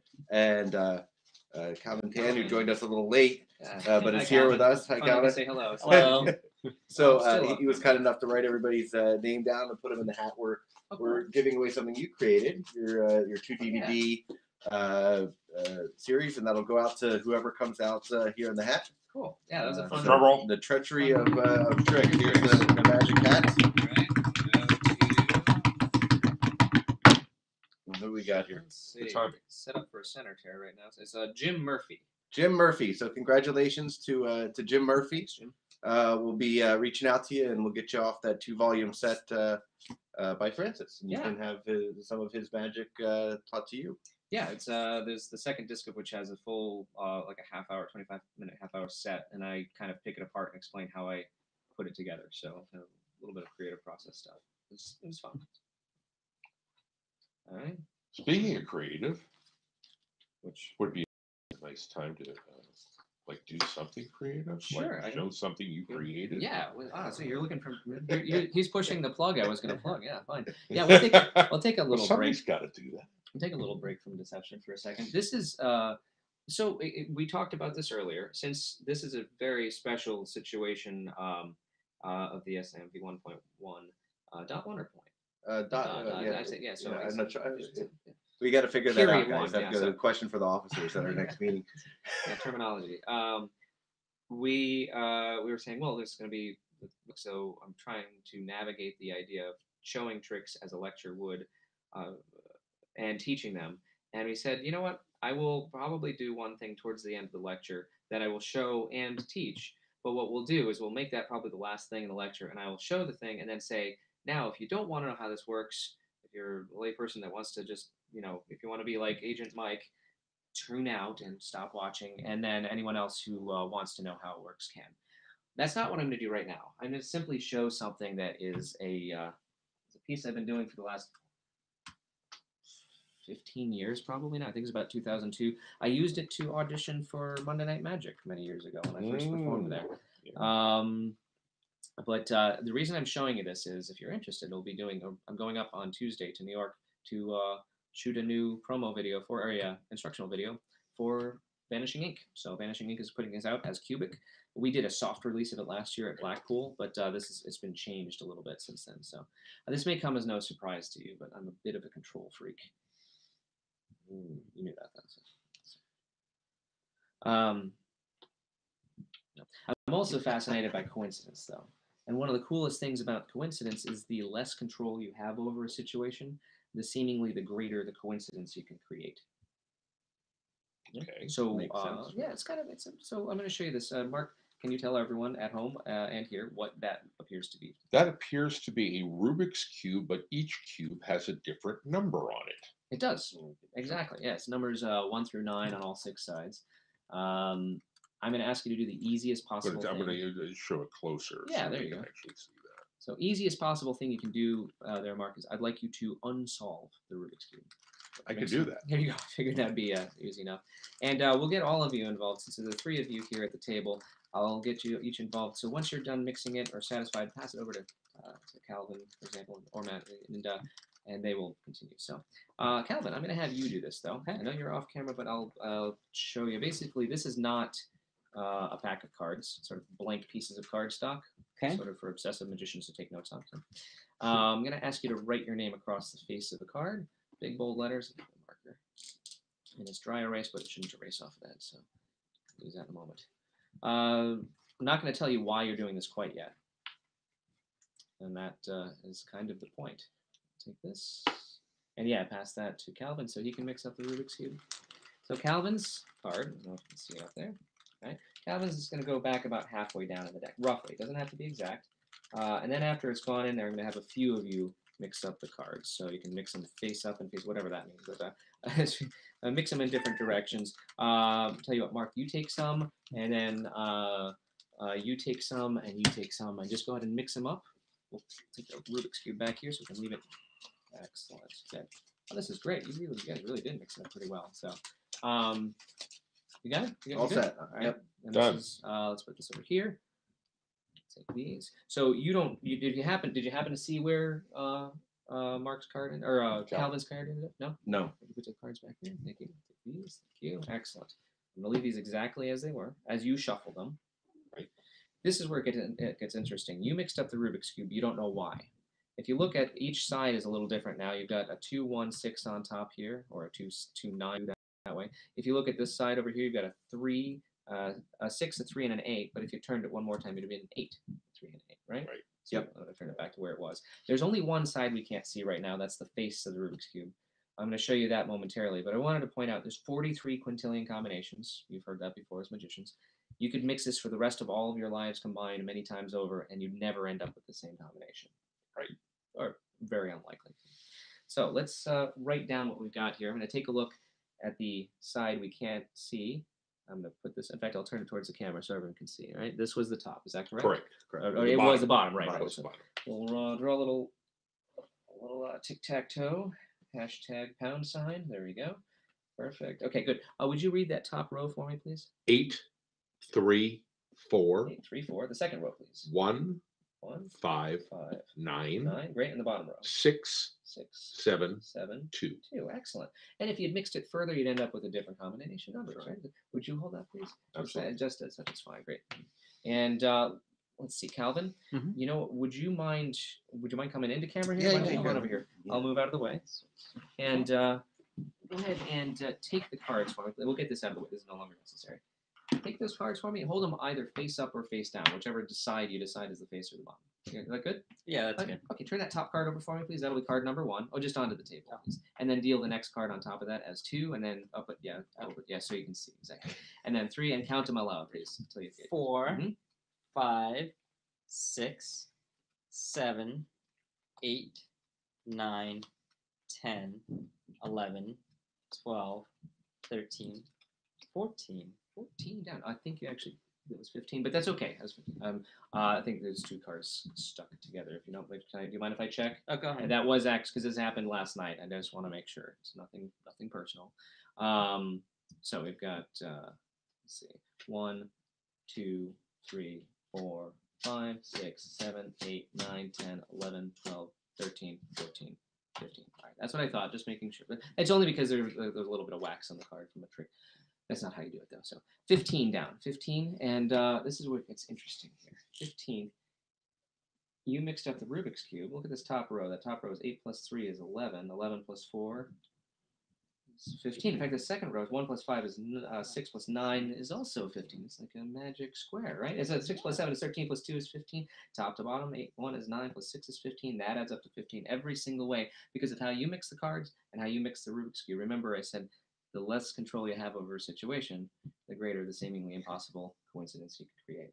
That's 15 every different direction. I appreciate you creating that coincidence for me.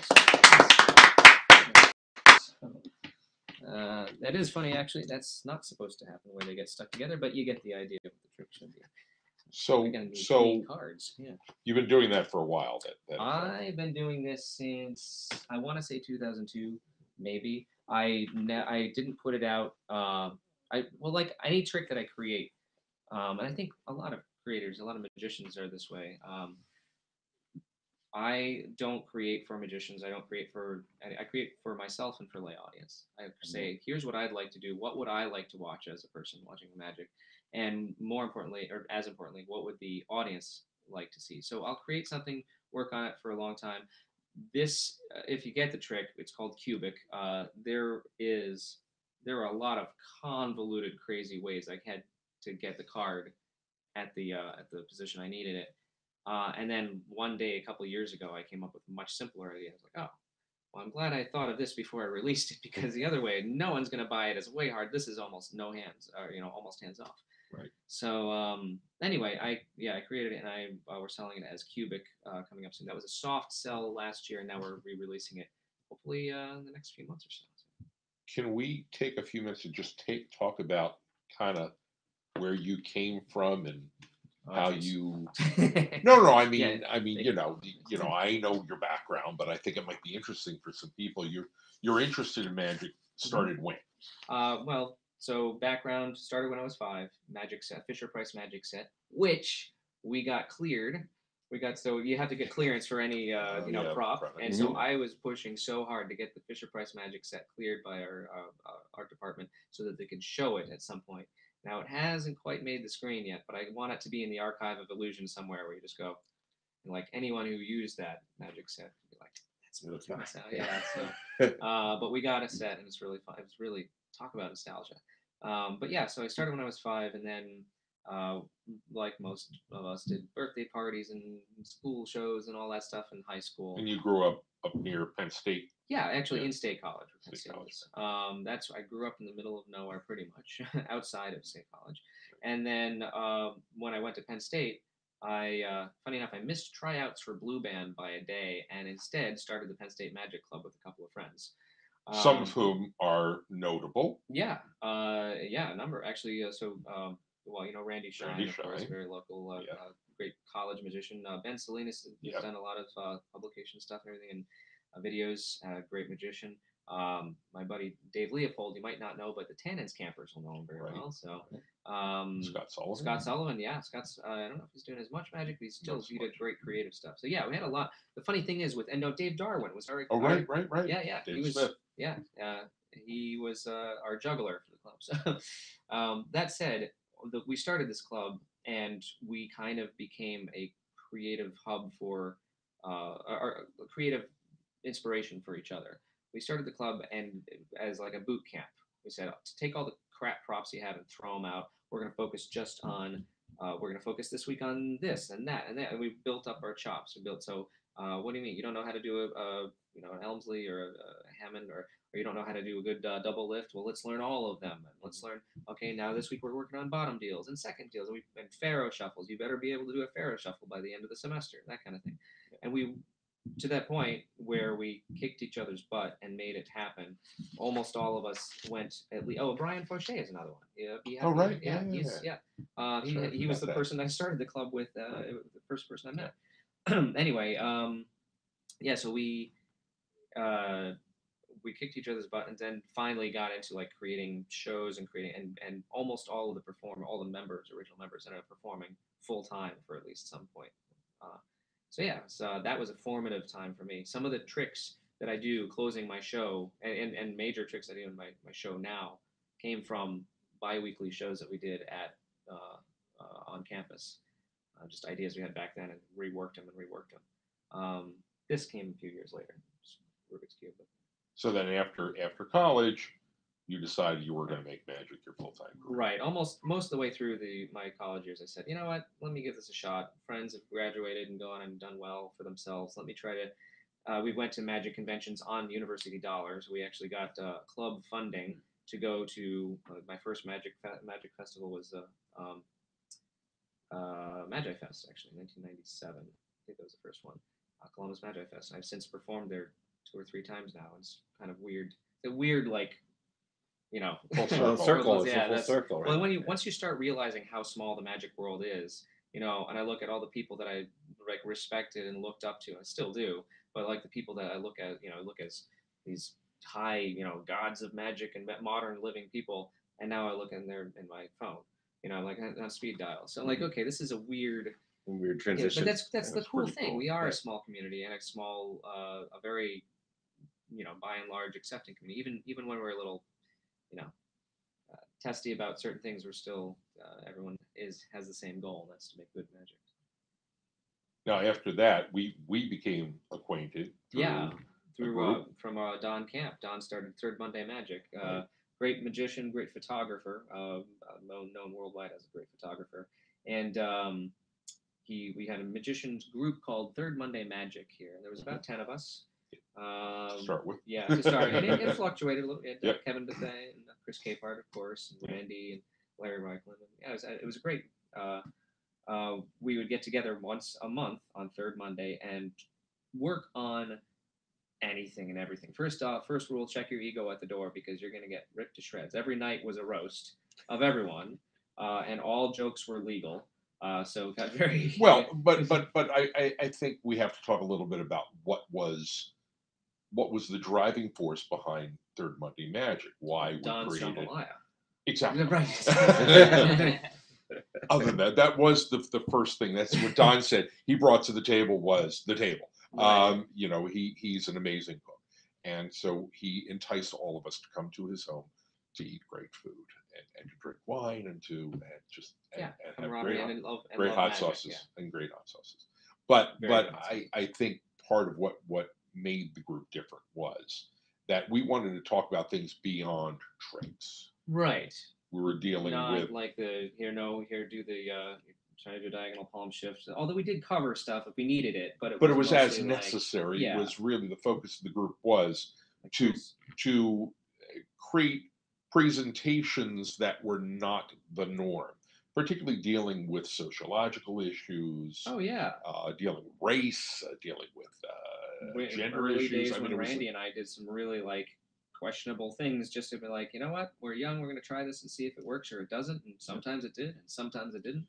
But it put us where we are now. So. But that's kind of where it started. But it led to creations of presentation, where was the real focus, and Francis brought a lot of stuff to that table. Oh my gosh. We had I think I like to think that everyone brought certain elements that no one else did, and that was kind of the way the group formed. It's like some people, Mark was probably our most knowledgeable historian, and just knew what was out and about. Chris Capehart and I would argue about everything, but he would come at it from very like, here's what the audience wants, and this is very flashy, this kind of very thing. different magician than you are. Exactly, yeah. And we both we all learn from each other. But I just use that as an example because Chris made me a little more commercial, a lot more over time, and I made him a little more weird. So yeah. So just to bounce back to the Penn State Magic Club, question comes through, and this is very pertinent to the SAM members watching as well as the general public watching, because the SAM has kicked off a program called Sponsor a Scholar. And the whole point of that is to sponsor membership into the society for people in college at these clubs that may be interested in magic. So do you know if the Penn State Club is still around? Last I knew, I think it is. Yeah, because you've kept up more with the. Yeah, we have who's it? Leon, who goes to. Yeah, Leon Wang. Yeah, he was part of Leon the was part of the club. Yeah, he was part of the group. Yeah, I know at least a couple of years ago. In the last couple of years, I knew I was still, reach out and be in contact with them, or I would go up and work the hub late night, after or magic kind of stuff, and then club members would show up. So, but yeah, I think it is still going. And there's a lot of college campuses that do have very active magic groups. I know Yale, Jen. Right. Jen. I know. She was just on the cover of MUM too. Gosh, I know. She was on Penn and Teller. Yeah, I'm not gonna remember. Jen Kramer. I'm sorry, Jen. I'm sorry, Jen, if you're watching that I forgot your last name. But she formed a group on the Yale campus, and I think they're still fun. Funny enough, I remember buddy Arthur Tracer. I haven't seen him in a while, but he had apparently before we met, he had reached out to me while he was at college, I think at the University of Illinois or somewhere out there, and said, "Hey, tell me about the Magic Club," because he then got his going. Right. So yeah, it's oh yeah, we were the first Magic Club at Penn State, and it definitely it is the deciding factor in why, or it made me become a full-time magician. I mean, so these kind of things, I mean, that's sort of the whole concept, I guess, behind the Sponsor a Scholar program that the SAM is doing, really because it gives the world, the Francis Menottis. Well, I think also that by focusing on magic to that age bracket and the college students is a different age than magic groups have ever focused on before. It was, mostly, people in the clubs. Then they decided to do a youth focus, and that takes them up to 18. Well, what happens between 18 and going into the workforce? So I think it's great that they're doing it. And interestingly enough, if you look at Japan, Japan has literally every university in Japan has a magic club, and the magic is handed down from class to class to class to class, and they take these effects and then they build on them from year to year to year. So if we can do that in America, SAM will be doing a great thing. That would be a wonderful thing. It's great. Man. And so now we have. I'm gonna let you do the introductions. Hi. Which are we going stage name or? It's a tough one, huh?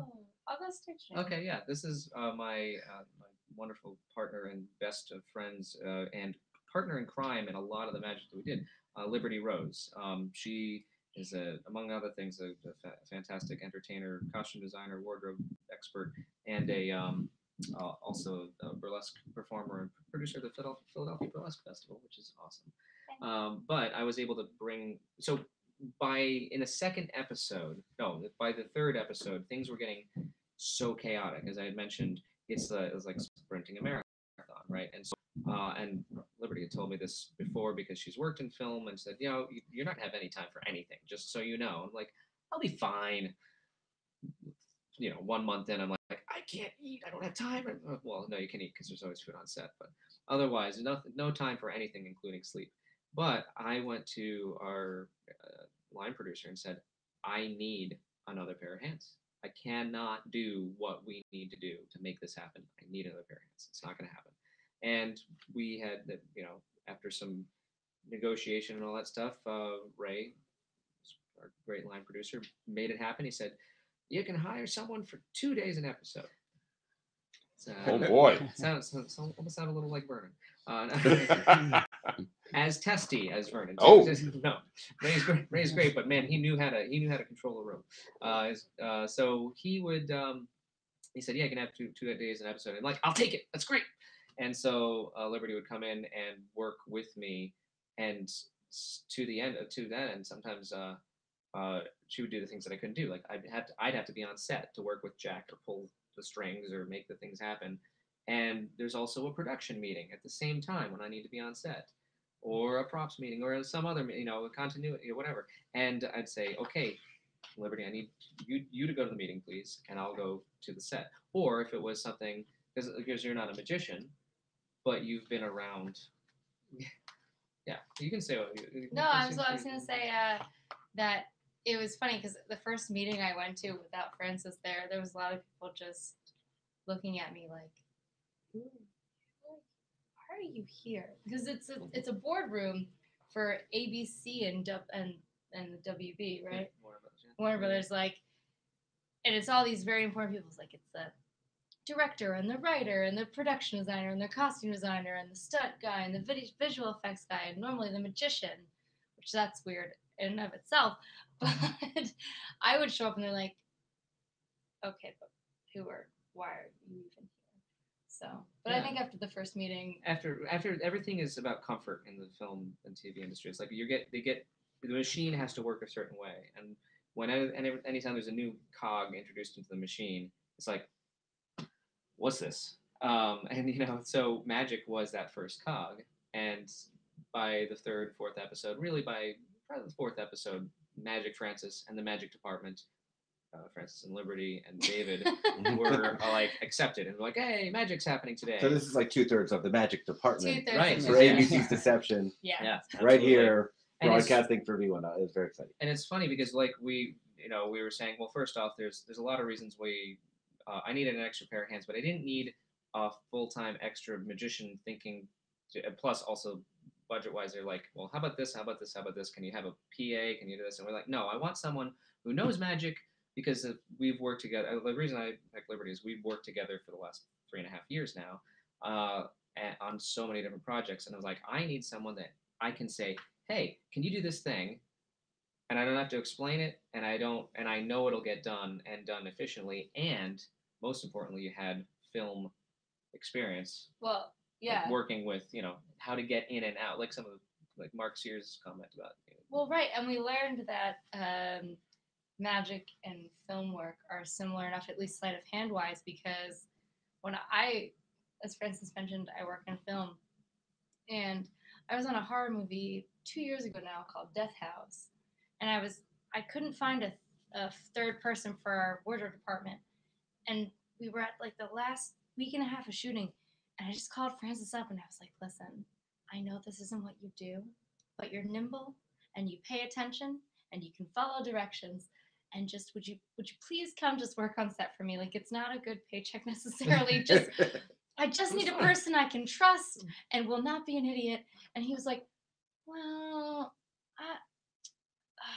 all right, fine, this one time I'll do it, but I don't really know how I would feel about working for you or like working on set, and we'll see." And Heaven and Han, by the end of the week, Francis was like, "Oh my God, anytime you need help on he's set, loving it. He's like, "You got this both at the park, yeah."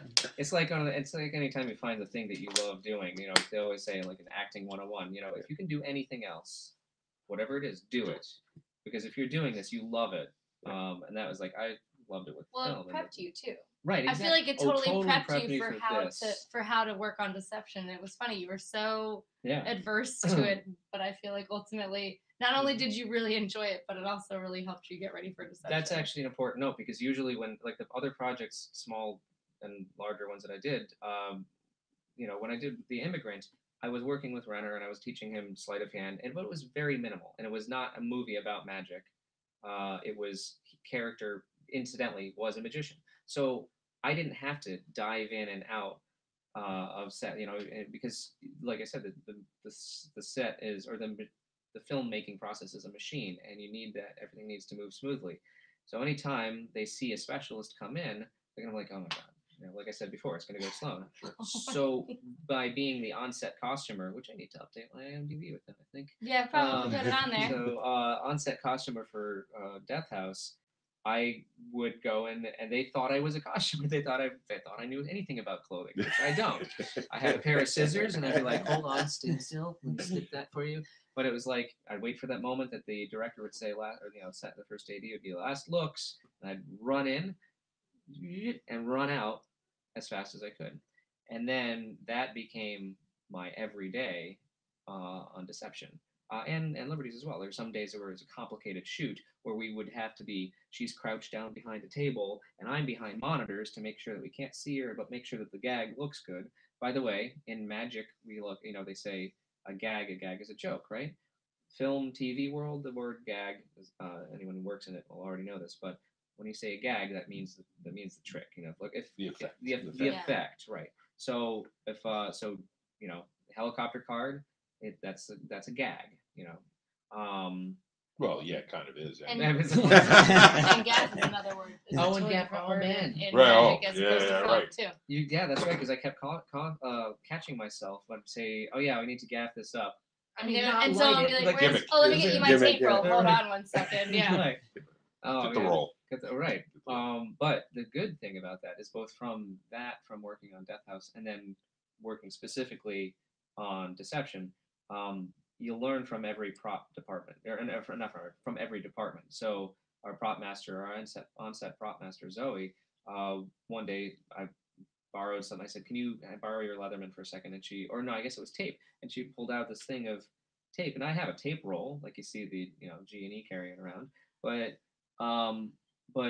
she pulls out this flat thing that has strips of tape around it and opens it up like a wallet. I'm like, this is brilliant. That's going in my kit. And there were lots of those things. Like I see, from the props department, I learned about Joe Sticky, and there's all this Joe Sticky's great. And of course from wardrobe. What's Joe Sticky? Joe is sticky. Yeah. Oh, thank you. Other job. Right. Yeah. See, all of us left that there for the entirety of the lecture. I know. She doesn't realize she's here 5 minutes. Your friends. Unfortunately, on the webcam, it's right. Yeah. These are invisible threads. So Joe Sticky. Yeah. It's like a gelatinous. It's almost like when rubber cement turns into the jelly phase. Like little boogers. Yeah, that kind of. It's not really usable. Boogers. It's like that meets magician's wax. It's very useful. It's very sticky. So there you go. There you go. Magicians like sticky Tip of the day. Joe Sticky. Find Joe Sticky. You can get it just at Staples, I believe. Maybe just some people think. But did you use it for any magic tricks? I mean, I don't remember using it for any of the ones that you did while I was there. In tonight's episode. I didn't work on the first. That's right. Stay tuned. There's a moment in tonight's episode with the photograph. That's all I'll say about it right now. That we used Joe Sticky to accomplish it. I think we used it, and then I also used a magnet as a backup or something else. But yeah. There is a great analogy of film to magic, though. I mean, for the people out there who don't know, we should talk about the beginnings of film were really in magic. Right. Yeah. The first great filmmakers were magicians, and in fact, the father of special effects photography techniques we still use today was a magician named Georges Méliès, right? A Frenchman who actually bought the theater Robert Houdin and performed magic and showed films. I didn't know that. Yeah. But Méliès was also, you may, even if you don't know the story, you might recognize the movie, or might recognize from Hugo, or the book, but which is Who wrote the book? Yeah. Oh, I don't remember. Don't do that. Okay. Oh, Selzner. Brian Selzner. Yeah, there I do. See, remember. I did actually. It was in there. Yeah, but anyway, we're it was film, connection between film and magic. Yeah, there's a lot we used. Oh, that's the thing. That's a good segue. Something that we also tried to do was and I need to remember about inserting magic into episodes when I couldn't, but but multitasking. So I'll come back to that with what you did. Okay. But using vis effects, I wanted to avoid as much as possible, right? So we tried, and then David and I were like, he would talk to the writers and work with Chris, and we'd convey ideas back and forth, and I would then sit down and say, I'd work with the video playback person named Mark Sear, great guy, he was very helpful to me all throughout the film, the show, and then Ed Mendez, who is our vis effects guy. So all the digital, and vis effects means anything from making something like Harry Potter fly through space to, oh, there's a little smudge on the wall, let's get rid of that, So that's all vis effects stuff. So, but I wanted to make sure that the magic was as practical as possible. We all did. And the biggest pain in the butt to do in this stuff is levitation things.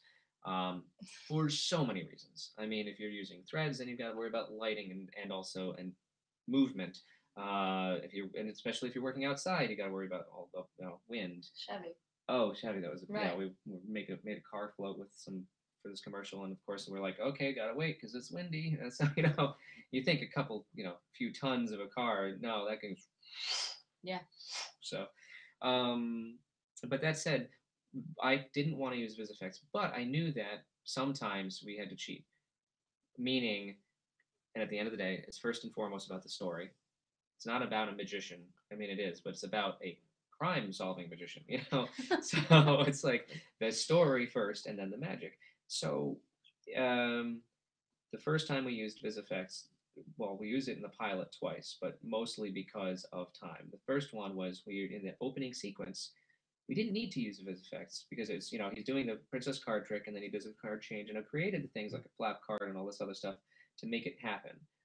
But the last moment, he's doing a helicopter card. And we needed to shoot that it had to be in one take, right? Not one take, one shot. One shot. Right. Yeah. And so we had to we had to design that opening sequence as close to the script as possible, accomplishing the things that I wanted, like the 5 cards being repeated, and end with a helicopter card because they really wanted that.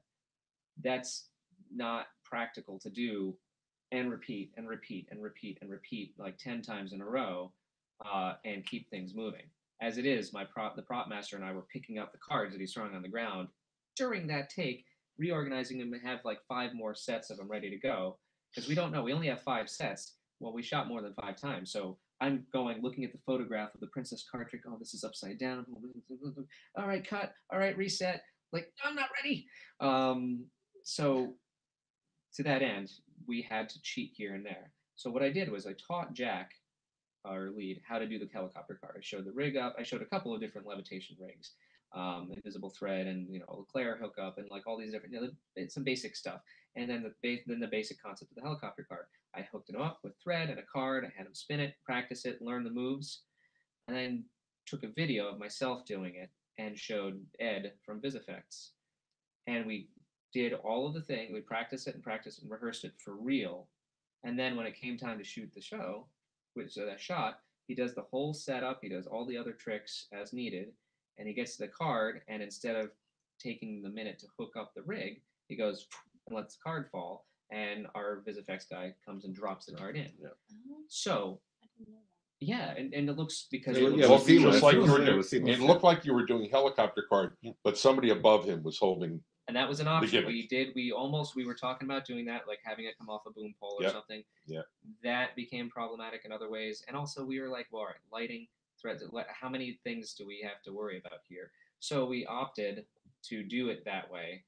The effect still remains the same. And the main focus for me was it's a trick that's not unbelievable. It's not, some recent films have things where like cards are flying all over the room. And I'm like, one card floating like that is in magician's repertoire. And it's believable enough. And even later on, there's a few times when it gets kind of stretchy about like, really, you're able to pull that off in this time? Yes, in this world we are. It's still close enough to reality that we're accepting of it. It's like we're accepting that it's in this world. This is okay. So there's another time in the pilot that the reason I'm mentioning this is because it speaks to Jack's integrity as a magician even early on.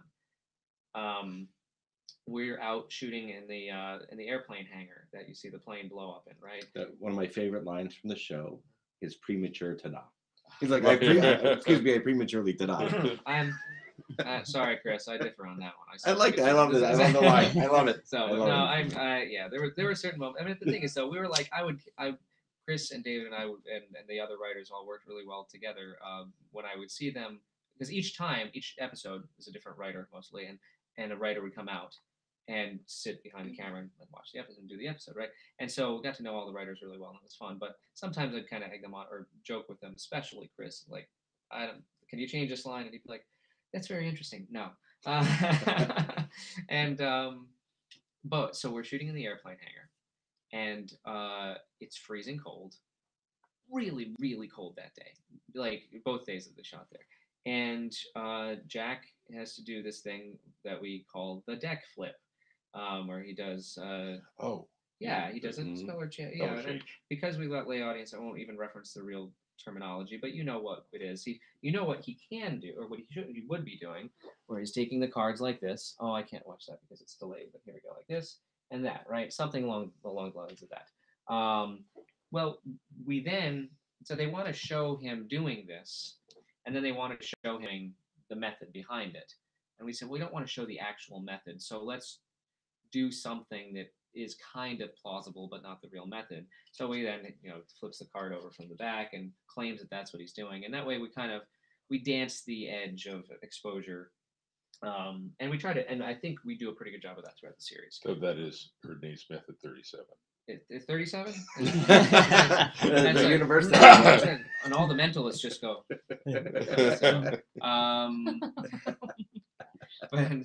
So the moment that he's trying to do this, he learned to do said move, practicing over and over. He could do the actual thing. Well, Jack can do all of the magic people see. Jack just learned how to do it. Like, if there's sleight of hand, Jack is doing it. He worked so hard on learning how to make all this magic real and authentic. And, like, Francis was always available to do handstand, but never was needed. Yeah, so. There was one episode where it got a little tough because it was late. It was episode 6, but yeah, it's early in the morning, and it's just we had to kind of fake a little. I went in back and did some tweaking of it, but by and large, it's Jack doing it. So in this moment, he's doing this because I don't know if you knew this story, but he's doing the half pat thing. We can bleep that, I think. That. What's that Slidini thing? Oh, the full Slidini to a half disappearing BS situation. Call back. Right.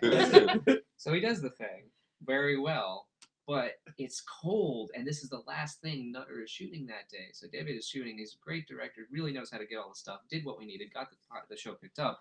But it's like the 11th hour, and Jack is going, it's freezing cold, doesn't matter how many times he has his coat on. Finally, he's trying to do this. We get to the scene, all right, let's shoot the magic.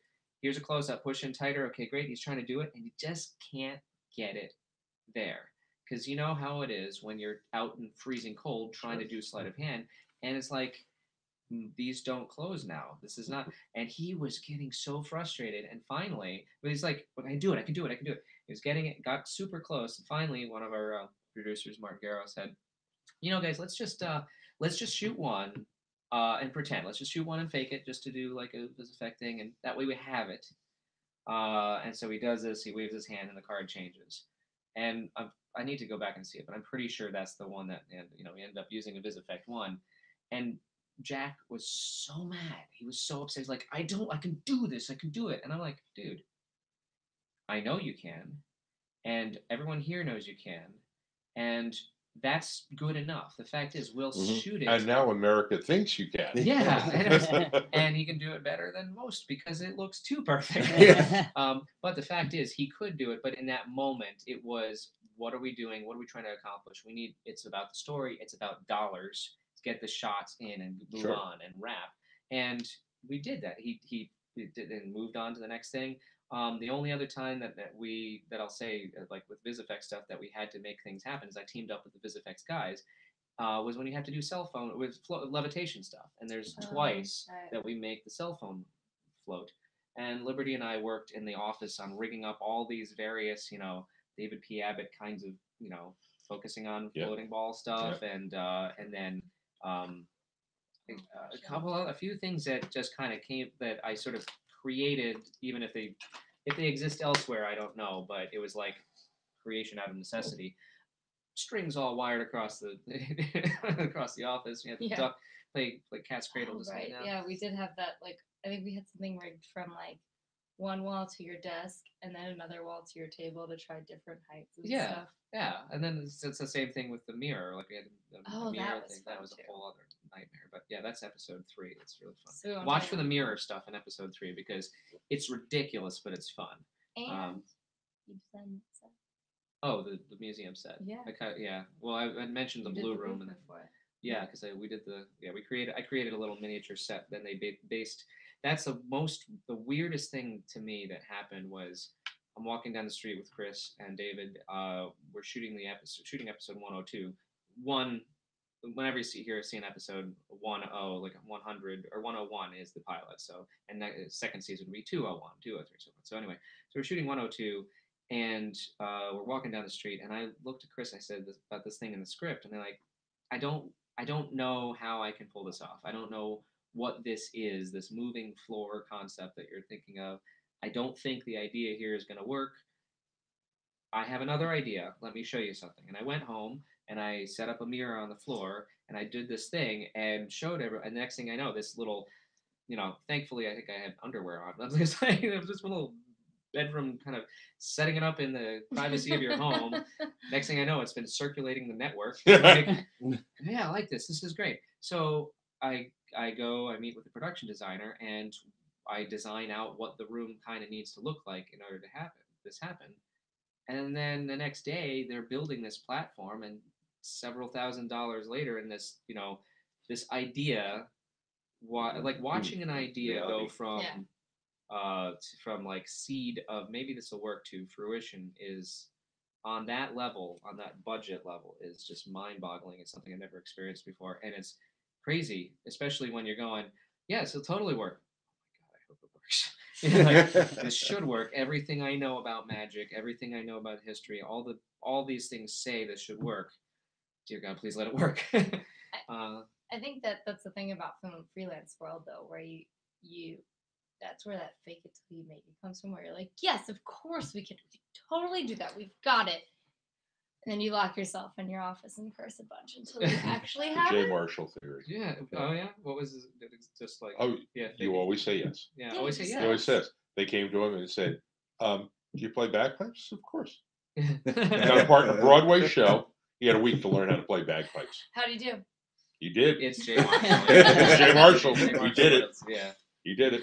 Absolutely. Always say yes. See, I had practice with Lefty. That's, that's Lefty, yeah. Lefty can't play bagpipes. Yes. No. Inside magic jokes. Yeah. So where are we? Well, we're like 20 minutes away from showtime for episode really? 2. Wow. Holy So we've been talking for. Okay, I didn't expect that to. I need to talk. Well, I do talk a lot. Sorry. So. Yeah. Are there any last minute questions that we missed? So yeah, we're gonna put them out there. I'm just waiting to hear back. We just put that out now. I'd like to, when we were setting this up, Francis, and thank you so much for doing this again.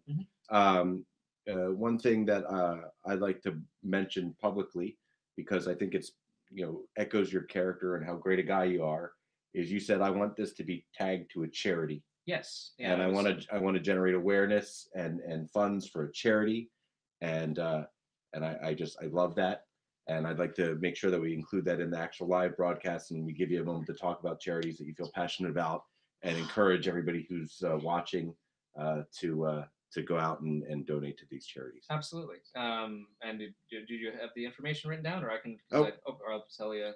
Well, we'll put it up. We'll put it up, and then in post production we'll put it up, and it'll be there. Yeah. I'll just say it audibly now. It's United for Puerto Rico, because this hurricane stuff that happened last year.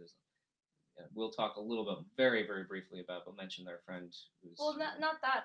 There's still just, I think the people don't realize that, like, because we assume that if we have Puerto Rico and it's technically part of the United States, that it's being taken care of in the aftermath, and it's really not. No. Like, there's still 15% of the island does not have any power. There's people dying every day. Like, it's just Crazy. not being cleaned up or taken care of, and it's being forgotten about and pushed by the wayside, and it's still really, really in need of help. And one of our actors, Amaury Nolasco, is he's Puerto Rican, and when Liberty designed one of these fundraiser things, he found out about it, and he was like, "Oh, thank you so much." He was so gracious and grateful. So it's it's a big thing. Anyways, thanks for mentioning it there, and we'll mention it again at the end. But yeah, Sure. And then just one question that comes in from CJ May, last minute thing. Hey, Cyril. He asked what the producers and television deal makers think of Magic's place in modern society. Everything from Fool Us to Now You See Me to all the films that are coming out with Magic themes, and now Deception. What do the filmmakers think of it? Is that what the question is? Television deal makers and producers. I guess the powers that be and Sure. behind all this stuff. There seems to be more and more of Magic reemergence in film and television lately. It's flowing at the moment, yes. Yeah. And I do think, I mean, I don't want it not to sound jaded, but it is just matter of fact, it makes money, so they're going to do it. It is of interest to people right now enough. They see, like with anything that Hollywood is going to say, is this working? Great, then let's keep doing it. And do more. So there will be more Magic on TV until it decidedly doesn't make money. I do think that this show, regardless of, magicians are going to watch it the way doctors watch doctors' show. There's always going to be something that makes you go. Well, if that's the case, as a physician, I can tell you that every magician's going to hate the show right. immensely.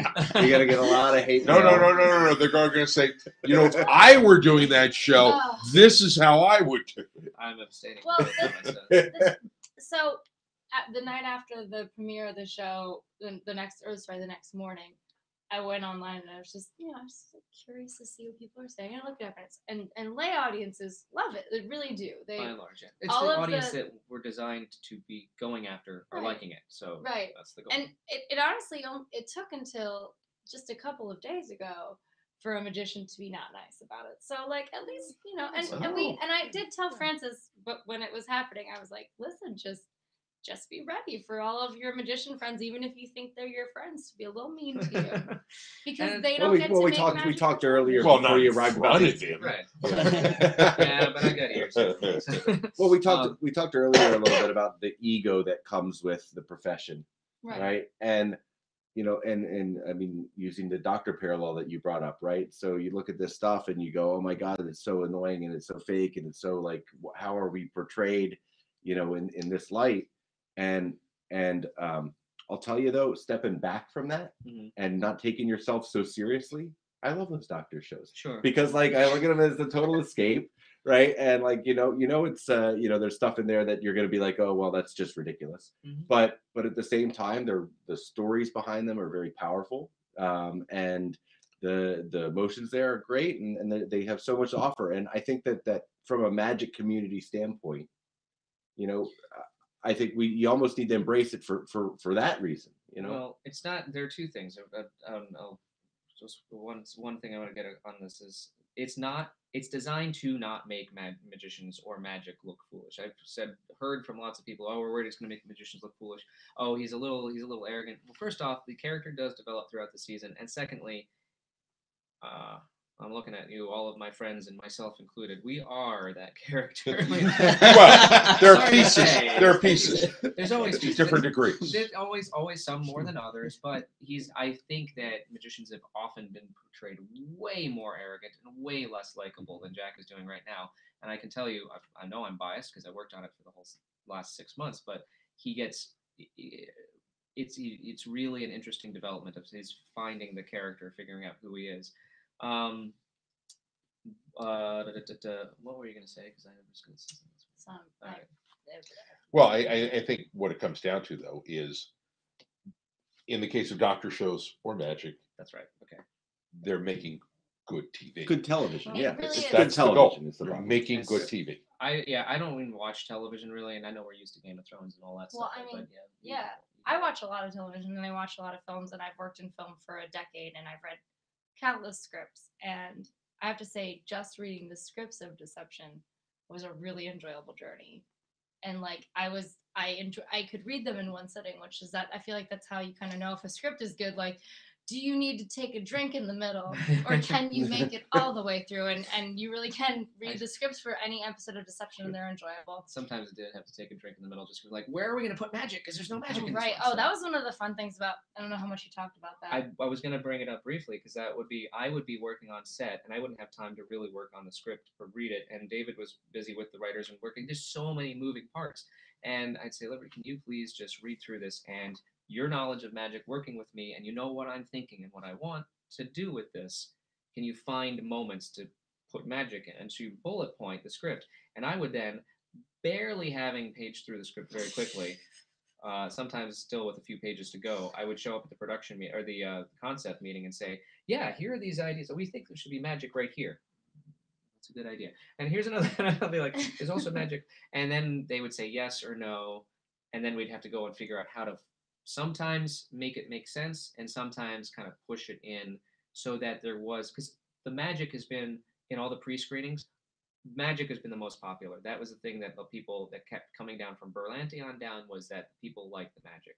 So that bodes well for the show. And magicians. And magicians. And magicians. For all these magicians that are upset and feel like it's some negative representation, I guess you're welcome for all of that work you're going to get. Because I will. now Yeah, it's exactly. It's popular. It'll raise the awareness. Exactly. And that's true though, because like when people would For say, everybody, that's beneficial to there everybody. will be more work. I'm confident people watch magic and want to get into it. And that's also exciting because not only are you creating work for the existing magicians, but you're inspiring a new generation, which is really important for keeping the art form alive. Where are we time-wise? What's the So exact time? we have it's 9:45 right now. Okay. I'd like to just take a minute to talk to the ABC viewers or the general public viewers. I'm just very. Yeah, I don't want to please, catch please. up, but when we're done with that, I'm still going to do. I'll do a little demo and like the thing after. We'll give people an option. I'm going to do All right, one we give last. people an option to log off, like we Yeah, talked yeah, about yeah, before, if they don't want to know the Right, secrets. that's All right. So for those general viewers out there, there's a lot of resources available to you guys, and I hope you'd strongly consider one that I feel very passionate about, which is the Society of American Magicians. Absolutely. You know, it's a great group of people across the country and across the world. Are they watching this on the SAM website? They're not. No, this was getting broadcast. So to maybe YouTube we should as well. give the URL. Yeah, sure, of course. Yeah, please. It would be Magic Sam, MAGICSAM, all one word, .com. Go there. You're going to find a lot of information and find out about the organization, and maybe even have the opportunity to read a sample copy of our magazine, the MUM, Magic Unity Might, there we go. That's the current issue. Right. As well as other resources on there, including your local assembly. If you live in a city that has an assembly, you would be welcome to come and see a meeting and see if this organization is for you. Oh, and not to mention this assembly, right? This assembly number 4 in Philadelphia. I was talking about V1. Oh, V1. Oh, I'm sorry. There was a live assembly in Philadelphia, but yes. There's also not as live. Yeah. Not as live. Yeah. Virtual. So, but the V1.1 is available to all SAM members. For those SAM members that may have stumbled across this, or I'm sorry, SAM members, by fault. People get upset about these things sometimes. They do. So, for all the SAM members that may have stumbled across this tonight, this is a monthly thing and something that we take a lot of pride in and putting together for everybody. There's also a branch called the Society of Young Magicians. Oh, that's right. Correct. And Calvin, you're very involved with the one in Philadelphia. Yes, I help out the local. Let me get out of the way. Yeah, SYM is great. Yeah, that's great. And it's something that I wish I kind of wish I had known existed when I was younger. I wish it had existed when I was younger. So. Yeah, Society of Young Magicians. I help out the local Philadelphia SYM. I've been helping out for 2 years now. We have a great bunch of kids, but there's other assemblies around different cities, and they also have their own SYM groups that help out. I think it's 18 and under, and they get more of a one-on-one, sit down and training and they also have the opportunity to join the society as yes. a junior member and receive the magazine. Yeah. So parents of children watching this may how would they go about doing that? Through the same website, right? Yeah, through the same website. Exactly. The links are there, and obviously the parents they come and they sit in with their kids too, so they're present at those gatherings as well.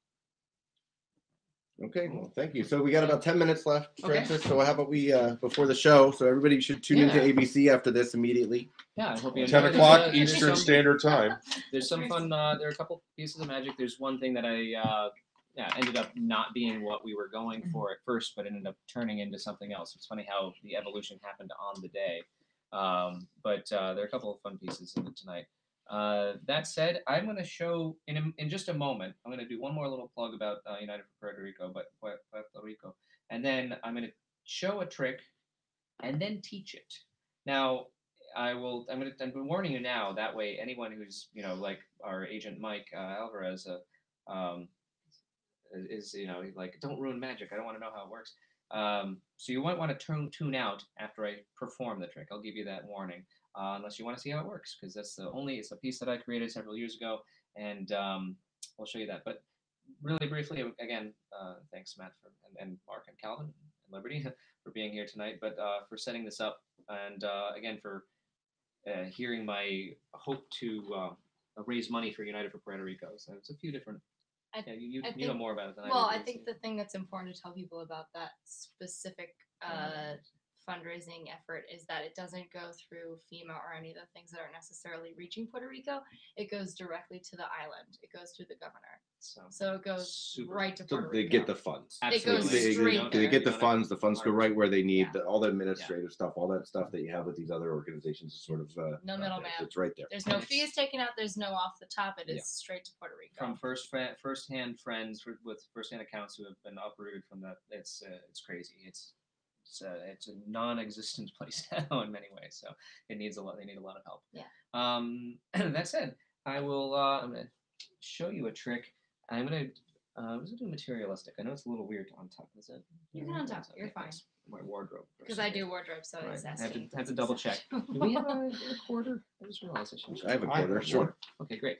Oh, you do? All right, cool. He was great. quicker than me. Fantastic. So this is a piece that I created several years ago called Materialistic. And I'm showing you this because, first off, I do have it for sale on my magician site, which is MenottiMagiciansite.com. But I'm going to show you how it works, and you can make this and do it yourself. If you don't want to make it and do it yourself, you can also buy it from the site, and you'll get a free set of lecture notes with it. But it's MenottiMagic.com, right? No, Menotti Magic Site. Menotti Magician Site. I just said three things. Yeah, Menotti Magician Site. Yeah. Oh. That's the magician's only site there. So the camera guy here for a second, all right. Francis, if you don't mind. Sure, yeah. Frame here. I'm untucking because this is a piece that's supposed to be done kind of casually. So you might do this with. So instead of unplugged, you're untucked. Exactly. So in fact, you know what? I'll just remove it. I'll get completely casual here. So money is kind of a fickle thing. Would you mind? Thank you. Thank you. Surely. Money's a fickle thing. You can make it appear and disappear pretty quickly. You never know where or how it's going to go, right? But I'm going to show you the weirdest thing I discovered with a quarter. This quarter, place it right here, about halfway up the shirt or so. Hopefully they can see. I think we can see that on the screen, can't we? Right? Got a little pull like this. We pull it right. It should pop right through. Woo! Nice. Not supposed to repeat it, but I will anyway. I'll repeat it one more time, just like this. Is there a way we can zoom in with the camera at all? Maybe. Is it necessary? I don't know. I feel like they can't see the quarter pulling through the fabric. There you go. All right, let's. Here, we can manually zoom. All right, we good? Can you see the quarter there? I'll tell you, we'll do this like this and pull right through. That's it. Look at that. That looks so It's pretty. called materialistic. So, before I explain it, I'm going to thank everyone who did tune in, who is our lay audience, our non-magicians.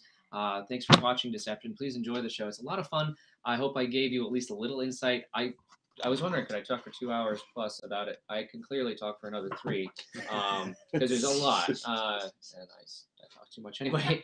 But thanks so much for tuning in. And if you have any questions that I haven't answered, please feel free to email me. My email is info@francismenotti.com. Or you can reach me through the magician site, MenottiMagiciansite.com. But thanks again, and enjoy Deception. All right, thank you very much. Now he's going to teach. He's going to teach. All right, so that's log your off. cue. Log off. If you don't want to know how this trick works, log off now. If you do, I'm going to show you how it works exactly. I'm going to unbutton this because I have another T-shirt underneath, and I want to show you something. Inside my shirt right here is a gimmick, and this is a quarter that's drilled through. There's a hole drilled through the quarter, and some very strong button kind of thread, some very strong thread. That is tied here and pinned up under my armpit. So it's pinned up under the arm. So what that means, imagine you're doing this with a t-shirt, but any sort of untucked shirt or a sweater will work. What I do is I take the quarter, and after doing a slight, look, a little flurry or something, make the coin appear, disappear, that sort of thing, I will drop the coin on the floor. It makes it more difficult. No, we got it. We'll take the coin. I'm going to put it in essentially what would be finger palm, right? That's not really a palm, but I'm holding it here in my fingers. I'm going to reach under the shirt, and I'm going to, as I'm reaching this under the auspices of showing the coin through the shirt, I'm grabbing the gimmick. There's the hanging gimmicked coin, and I'm pushing that one out through the shirt. This coin now comes out. The real coin comes out in the same fingers it was before. And now what I'm going to do is I'm going to make it look like I pull this coin through the shirt. In reality, as soon as I let go of that, it's going to flap back against my body, right? So what I've got here, here's the gimmick. We'll place this under the shirt. I reach over. I'm going to substitute the real coin for the fake coin by hiding my hand. I'm blocking my hand over the coin. I let go of this and push the real coin behind the shirt. It's like a coin through handkerchief kind of move. I pull this through, and that's what happens. So it's very simple. That's the nutshell, quick version of how it works. Called materialistic. Again, you could make that if you want. If you want to spend the time drilling out a coin, and don't use tape. It doesn't work as well. I've tried that and messed it up several times. Or you can go to my website, MenottiMagiciansite.com, and if you order it, it's normally $20. I have it on sale for $15, and I'm including a set of lecture notes for free with it as well. So go to the website if you're interested, and if you're not, that's fine too. So thanks again. All right. Hey, thanks again, Francis, and everybody for coming. Good night, everybody out in the virtual world. Gotta go tune into ABC right now. So. All right. Bye-bye. Bye.